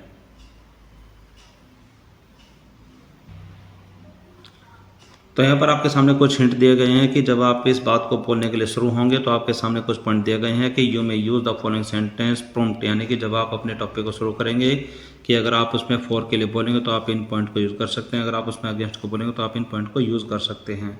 तो जैसे कि आपने फॉर के लिए बोलना है तो कहते हैं कि to begin with I would like to speak for the topic, उसके बाद आप शुरू कर। और अगर आपको इसके विपरीत बोलना है, अगेंस्ट में बोलना है, तो आप इसको यूज़ करेंगे कि ऑन द कंट्री, यानी कि इसके विपरीत, ऑन द अदर साइड, इसके विपरीत। तो आप इन सारे शब्दों को यूज़ करके अपने डायलॉग्स को, अपने सेंटेंस को पूरा कर सकते हैं। जैसे कि इसमें लिखा हुआ आगे भी कि my first argument in favour of, यानी कि इसके फेवर में मेरा जो पहला आर्गूमेंट वो ये है, उसके बाद आपको बोलना शुरू करना है। इसी तरीके से there are 2 sides to this topic, इस टॉपिक की 2 साइड है जो कि कुछ इस प्रकार है। आगे हैं मोस्ट इंपॉर्टेंटली, यानी कि सबसे महत्वपूर्ण बात यह है कि I want to mention that, जो कि मैं मैंशन करना चाहता हूँ, जिसके बारे में मैं बताना चाहता हूँ, उसके बाद अपनी बात को शुरू कर सकते हैं। आगे इसमें आपको बताएगा कि देयर इज़ नो डाउट, यानी कि इसमें कोई शक नहीं है कि, इसके बाद अपने सेंटेंस को आप शुरू कर सकते हैं। आगे इसमें आपको हिंट और दिया गया है कि इन एडिशन टू दैट, यानी कि इसके साथ साथ आगे कुछ और भी बात है। मोर एवर, ज़्यादातर, आई फील, जो कि मुझे लगता है, फिर आप इसमें अपनी बातों को शामिल कर सकते हैं। उसके बाद है अगेंस्ट में कि if I could make a point here, कि अगर मैं एक पॉइंट यहाँ पर बता सकूँ तो वो ये है, तो यहाँ पर आप इसके अगेंस्ट बोल सकते हैं। आगे यहाँ पर अगर आप फेवर में बोलना चाहते हैं, कुछ पॉइंट आपके सामने और भी है, तो यहाँ पर आप लिख सकते हैं कि आई स्ट्रांगली फील, यानी कि मैं एकदम बड़े तौर पर यह महसूस करती हूँ। आगे आप इसमें कहते हैं कि I am pretty sure that, कि मुझे इस बात पर पूरा यकीन है। तो इस तरीके के शब्दों को लेकर के आप अपनी स्पीच को पूरा कर सकते हैं। 2-3 पॉइंट इसमें आपके सामने और भी हैं कि अगर आप फेवर में बोलना चाहते हैं तो आप कहेंगे कि I have a reason to believe, यानी कि विश्वास करने के लिए मेरे पास कारण यह है कि, ऐसा आप यूज़ करके बोल सकते हैं। आगे आप इसमें कह सकते हैं well I am not sure, कि हाँ हालांकि मैं श्योर नहीं हूँ। वेदर यू कैन रियली, कि आप सचमुच में कुछ ऐसा कर सकते हैं नहीं कर सकते हैं, तो आप अपनी बातों को आगे यहाँ पर जोड़ सकते हैं। यहाँ पर एक पॉइंट और भी है कि देयर इज़ नो डाउट, कि यहाँ पर इस बात में कोई शक नहीं है, कि इसके बाद आप अपनी बातों को जोड़ सकते हैं। और आगे है कि सो, इसलिए, टू पुट इट, इस बात को रखने के लिए, इन अ फ्यू वर्ड्स, कुछ शब्दों में। तो ऐसा कुछ करके आप अपनी इन बातों को पूरा कर सकते हैं, जिसके लिए आपके पास 1-1 मिनट का समय मिलेगा। तो इस तरीके से आप जो ये वर्ड्स हैं आप अपने अध्यापक की सहायता से इनको सीख करके अपने स्क्रिप्ट में यूज़ कर सकते हैं, जिससे कि आप एक अच्छे स्पीकर बन जाएंगे। इसके बाद आ जाता है राइटिंग पोर्शन, जिसमें राइटिंग टास्क आपके लिए, यानी कि आपको कुछ लिखना है। इसमें क्या लिखना है आपको इसको बड़े ध्यान से सुनना व समझना होगा। तो इसमें लिखने के लिए आपको बात बताई गई है कि as a socially responsible citizen, की एक सामाजिक, एक जिम्मेदार नागरिक होने के नाते, ये स्ट्रांगली बिलीव, आप पूर्ण रूप से ये विश्वास करते हैं कि that student can contribute significantly in promoting adult literacy, यानी कि जो वयस्क जो शिक्षा होती है, यानी कि जो बड़े लोग हैं जो कभी स्कूल नहीं जा पाए, तो उनकी शिक्षा को सामने रखने के लिए एक बहुत बड़ा रोल निभा सकते हैं, जो कि आजकल के जो स्टूडेंट्स होते हैं। आगे इसमें आपको करना क्या है, इसमें है कि write a letter to the editor of a local newspaper, यानी कि जो आपका जो स्थानीय न्यूज़पेपर है उसके संपादक को आपको एक लेटर लिखना है, एम्फेसाइजिंग, यह जोर देते हुए, the importance of the student participation in adult literacy camps conducted by various organization, यानी कि जो आजकल के जो अन्य जो संस्थाएं चल रही हैं उनके द्वारा जो अडल्ट लिटरेसी के जो कैंप चलाए गए हैं, उसमें स्टूडेंट्स का जो पार्टिसिपेशन है, यानी कि स्टूडेंट्स की जो भागीदारी है, वो बहुत ज़्यादा महत्वपूर्ण है। अपने लेटर में आपको डिस्कस करना है कि discuss the benefits of such initiative, यानी कि इस प्रकार के पहल का जो बेनिफिट होगा उसके बारे में आप डिस्कस करेंगे, for both students and society, students के लिए और समाज के लिए। सजेस्ट, फिर आप यहाँ पर आप सुझाव भी देंगे, सजेस्ट इफेक्टिव वेज, की कुछ जो तरीके हैं उसको आप सुझाएंगे, टू स्प्रेड अवेयरनेस, जागरूकता को फैलाने के लिए, एड इंकरेज, और उनको इंकरेज करने के लिए, उनका साहस बढ़ाने के लिए, more students to volunteer for this noble cause, यानी कि जो ये बहुत अच्छा जो कार्य है कि जो प्रौढ़ जो लोग हैं, जो बड़ी उम्र के जो लोग हैं, उनको पढ़ाने के जो कार्य हैं उसमें वो ज़्यादा से ज़्यादा हिस्सा ले। तो इसके लिए आपको एक लेटर लिखना है जो कि आपके लोकल न्यूज़पेपर का जो एडिटर है वहाँ के लिए। तो इसमें आपको आगे बताया गया कि a letter to the editor is a formal letter, यानी कि ये एक फॉर्मल लेटर होता है। जैसे कि आप जानते हैं कि जो लेटर है वो 2 प्रकार के होते हैं, फॉर्मल और इनफॉर्मल। तो जो लेटर टू एडिटर है ये पूर्ण रूप से एक फॉर्मल लेटर है। इसमें बताया गया है कि a letter to the editor is a formal letter in which, जिसमें द राइटर गिव्स सजेशन, जिसमें जो लिखने वाला है जो राइटर वो कुछ सुझाव देता है, एंड क्रिएट्स अवेयरनेस, और जागरूकता को बढ़ाता है, on an issue of public interest, यानी जो पब्लिक के हित में जो एक टॉपिक होता है, जो वजह होती है, उस पर वो अवेयरनेस जगाता है, यानी कि जागरूकता बढ़ाता है, और an issue already raised in an article, write up and publish letter, और कोई ऐसा इश्यू जो कि पहले ही प्रकाशित किया जा चुका है उसके बारे में। तो इसमें कुछ पॉइंट्स जो कि आपको याद रखने हैं जब आप अपने इस लेटर को लिखेंगे। तो इसमें लिखा हुआ है पॉइंट्स टू रिमेंबर, यानी कि जो इसका फॉर्मेट है, तो सबसे पहले उसमें लिखेंगे name, designation, address, date, subject, 4 to 5 words in title case, यानी कि उसमें आपको ज़्यादा शब्दों का प्रयोग नहीं करना है, सिर्फ 4 से 5 शब्दों का प्रयोग करना है। उसके बाद आपको लिखना है कि सैल्यूटेशन में सर, मैम, जैसे कि आप कहते हैं कि respected sir and respected ma'am. उसके बाद फिर आपको बॉडी ऑफ द लेटर, यानी कि यहाँ पर आपको अपनी पूरी बात कह देनी है, जो कि जनरली कम से कम 3 पैरा में होनी चाहिए। जो कि पैरा नंबर 1 रहेगा उसमें आपको क्या बात लिखनी है। पैरा नंबर 1 में आपको लिखना है कि स्टेटमेंट ऑफ प्रॉब्लम, यानी कि प्रॉब्लम के बारे में आपको बताना है। एंड साथ साथ इसमें आपको एक चीज़ का ध्यान रखना है कि प्रॉब्लम के बारे में बताते हुए यहाँ पर raise the issue by citing 1, latest news item, survey report और पर्सनल एक्सपीरियंस, यानी कि यहाँ पर जो आपको जो प्रॉब्लम बतानी है उसमें जो आपने जो लेटेस्ट जो न्यूज़ देखी है और उसमें जो उसके पॉइंट्स देखे हैं, सर्वे किया है, सर्वे की जो रिपोर्ट है या फिर पर्सनल एक्सपीरियंस जो आपका व्यक्तिगत एक्सपीरियंस है उसके बारे में आपको बताना है। तो आपके सामने यहाँ पर कुछ पॉइंट दिए गए हैं कि this is with reference to the article about, तो जो कि आर्टिकल आपने पढ़ा है यहाँ पर आपको उस आर्टिकल का नाम लिखना है, तारीख लिखनी है, इस तरीके से आप अपने इस बॉडी ऑफ द लेटर को पूरा करना है। इसके बाद यहाँ पर आपको पॉइंट नंबर 2 दिया गया है कि एज ए कंसर्न सिटीजन, यानी कि एक जिम्मेदार नागरिक होने के नाते I would like to draw your attention towards, यानी कि इस संबंध में जो ये जिम्मेदार नागरिक हूँ मैं आपका ध्यान इस तरफ ले जाना चाहता हूँ। तो उसके बाद आपके सामने आ जाएगा पैरा नंबर 2। पैरा नंबर 2 में आपको करना क्या होता है, पैरा नंबर 2 में आपको बताना होता है कि analyse the issue in terms of it cause and consequences, जो आपने इशू पर बताया है इसका जो परिणाम होता है उसके बारे में आपको बताना होता है। यहाँ पर जो कॉन्सिक्वेंसेज वो परिणाम होते हैं। Analyse the issue in terms of its cause and consequences, इसके जो कारण है और जो इसके परिणाम है इसके बारे में आपको बातें करनी होती है। तो इनको बताने के लिए भी आपके सामने 2 पॉइंट दिए गए हैं जिसकी हिंट की सहायता से आप इजीली आसानी से लिख पाएंगे। इसमें बताया है कि the issue at hand effects a large section of society, यानी कि जो ये इशू है वो समाज के एक बड़े हिस्से को प्रभावित करता है। एंड इसके बाद आप अपनी बातों को जोड़ सकते हैं। अगला पॉइंट इसमें है कि इट इज़ इम्पेरेटिव दैट, कि यह अनिवार्य है कि इसके बाद अपनी बातों को जोड़ सकते हैं। इसके बाद इसमें आपके सामने कुछ और भी सुझाव दिए गए हैं, जैसे कि इसमें लिखा हुआ है कि इट वुड बी बेनिफिशियल, यानी कि यह फ़ायदेमंद रहेगा कि अगर इसमें आप अपना सजेशन दे सकते हैं। अगला है कि such initiative nurture a sense of, यानी कि इस तरीके का जो पहल है वो इस प्रकार की बातों को आगे बढ़ाएगा, यानी कि उसको सपोर्ट करेगा। इसमें आप अपना सजेशन दे सकते हैं। आगे है पॉइंट कि by engaging in these programs students, यानी कि ऐसे प्रोग्राम में अगर हम विद्यार्थियों को शामिल करते हैं तो ऐसा करके ऐसा कुछ होगा। तो यहाँ पर जो हिंट है आप अपना सुझाव दे सकते हैं। तो यहाँ पर पैरा नंबर किस बारे में होता है, इसमें आपको क्या क्या बातों पर ध्यान देना है, इसमें आपको बड़े ध्यान से इन चीज़ों को समझ लेना चाहिए। तो इसमें लिखा हुआ है कि ऑफर सजेशन, यानी कि जब आप इस सारी प्रॉब्लम को समझा चुके हैं, उसके कारण को बता चुके हैं, तो यहाँ पर आपको उनको सुझाव देने हैं, सॉल्यूशन समाधान देना है। फिर उसके बाद आपको रिक्वेस्ट करनी है टू द रिलेवेंट अथॉरिटीज़, यानी कि जो जो संस्थाएं उन चीज़ों से जुड़ी हुई हैं आपको उनसे प्रार्थना करनी है। टू टेक द एक्शन लेने के लिए, यानी कि कोई कदम उठाने के लिए। And request the editor to publish your view, और यहाँ पर आपको संपादक से भी प्रार्थना करनी है कि वो अपने व्यू को छापे। आगे इन बातों में आपको कुछ पॉइंट दिए गए हैं जो कि आपको फॉलो करने होते हैं कि a possible solution on this issue could be, यानी कि इस तरीके से आप अपने सेंटेंस को लिख सकते हैं। वन इफेक्टिव वे, यानी कि एक प्रभावशाली रास्ता यह है कि to address this might be, जो कि हो सकता है, आगे इसमें अपनी बात कह सकते हैं। आगे अथॉरिटीज़ कुड कंसिडर इम्प्लीमेंटिंग, यानी कि जो अथॉरिटीज़ हैं, यानी जो संस्थाएं हैं वो इस तरीके से इन चीज़ों को लागू कर सकती हैं। आगे आप इसमें लिख सकते हैं कि I trust this matter will be considered, कि मुझे यकीन है कि इस मैटर पर ध्यान दिया जाएगा सीरियसली, गंभीरता से, for the benefits of all, यानी कि सभी लोगों के कल्याण के लिए। आगे आपके सामने एक कुछ हिंट और भी हैं जो कि है कि आई एम होपफुल, यानी कि मुझे आशा है, that necessary step will be taken to, यानी कि जो जरूरी कदम है वो उठाए जाएंगे। आगे आप इसमें लिख सकते हैं कि आई होप, कि मुझे आशा है कि this letter gets published in the column of your esteemed daily, यानी कि जो आपका जो कॉलम रहेगा उसमें इस लेटर को छाप दिया जाएगा।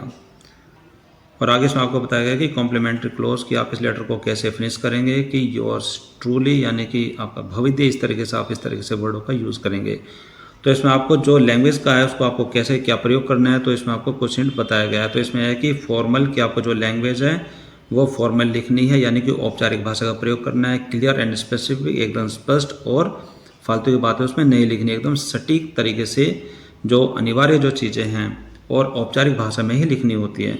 Short and to the point sentences, यानी कि छोटे सेंटेंस, और टू द पॉइंट, यानी कि जो कि सिर्फ और सिर्फ उस मतलब की बात करें जो कि आपको उसमें बतानी होती है। आगे है कि purpose stated clearly and consciously, यानी कि स्पष्ट रूप से आप अपने पर्पज को, यानी कि जो आपका उद्देश्य है उसको अच्छे से उसमें समझाएं। और जो अगला पॉइंट है वह है कि relevant detail to be given, और जो उसमें जो डिटेल है वो उसी से ही जुड़ी हुई डिटेल होनी चाहिए जो कि आप मुद्दा उसमें उठा रहे हैं। तो इन सारी चीज़ों को मिला करके आपको एक लेटर लिखना है जो कि लोकल न्यूज़पेपर के एडिटर के लिए होना चाहिए। सो स्टूडेंट्स, आप जो है लेटर टू एडिटर लिखेंगे वो आपके सामने कुछ इस तरीके से है, जो कि आप बड़े ध्यान से इसको समझ सकते हैं और इसी के बेस पर आप अपनी तरफ से एक ऐसा ही लेटर लिख सकते हैं जो कि कुछ इस तरीके से आपको दिखाई दे रहा है। आप इसको बड़े ध्यान से देखें और इसको पढ़ने व सीखने समझने की कोशिश करें।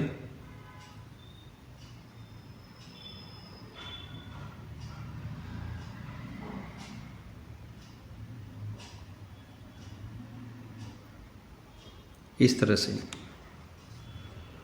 और एक वर्क हमारी तरफ से आपके लिए है कि आप जब इस लेटर को लिखेंगे तो इस लेटर का पूरा मीनिंग क्या है आप मुझे कमेंट करके बता सकते हैं, जैसे स्टूडेंट को ये सारी बात समझ में आ जाती है।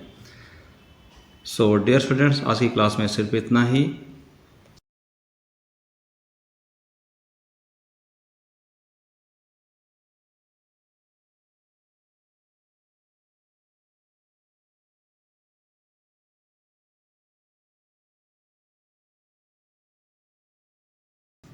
वेल माय डियर स्टूडेंट्स, आज की क्लास में आपने देखा कि हमने आपकी नई बुक जो कि क्लास 9 के लिए एनसीईआरटी ने अभी अभी लॉन्च की है, उसके पहले chapter how I taught my grandmother to read के क्वेश्चन सीरीज़ को पूरा किया है। आई होप कि आपने एक एक क्वेश्चंस को अच्छे से समझा होगा और उसमें आंसर क्या कुछ और कैसे लिखना है, कितना लिखना है, आप उसको अच्छे से समझ गए होंगे। तो आज की क्लास में सिर्फ इतना ही। This is all for now for today's class. तो अब हम मिलेंगे हमारी अगली क्लास में with a new chapter with a new topic. Till then take care, bye bye, have a nice day.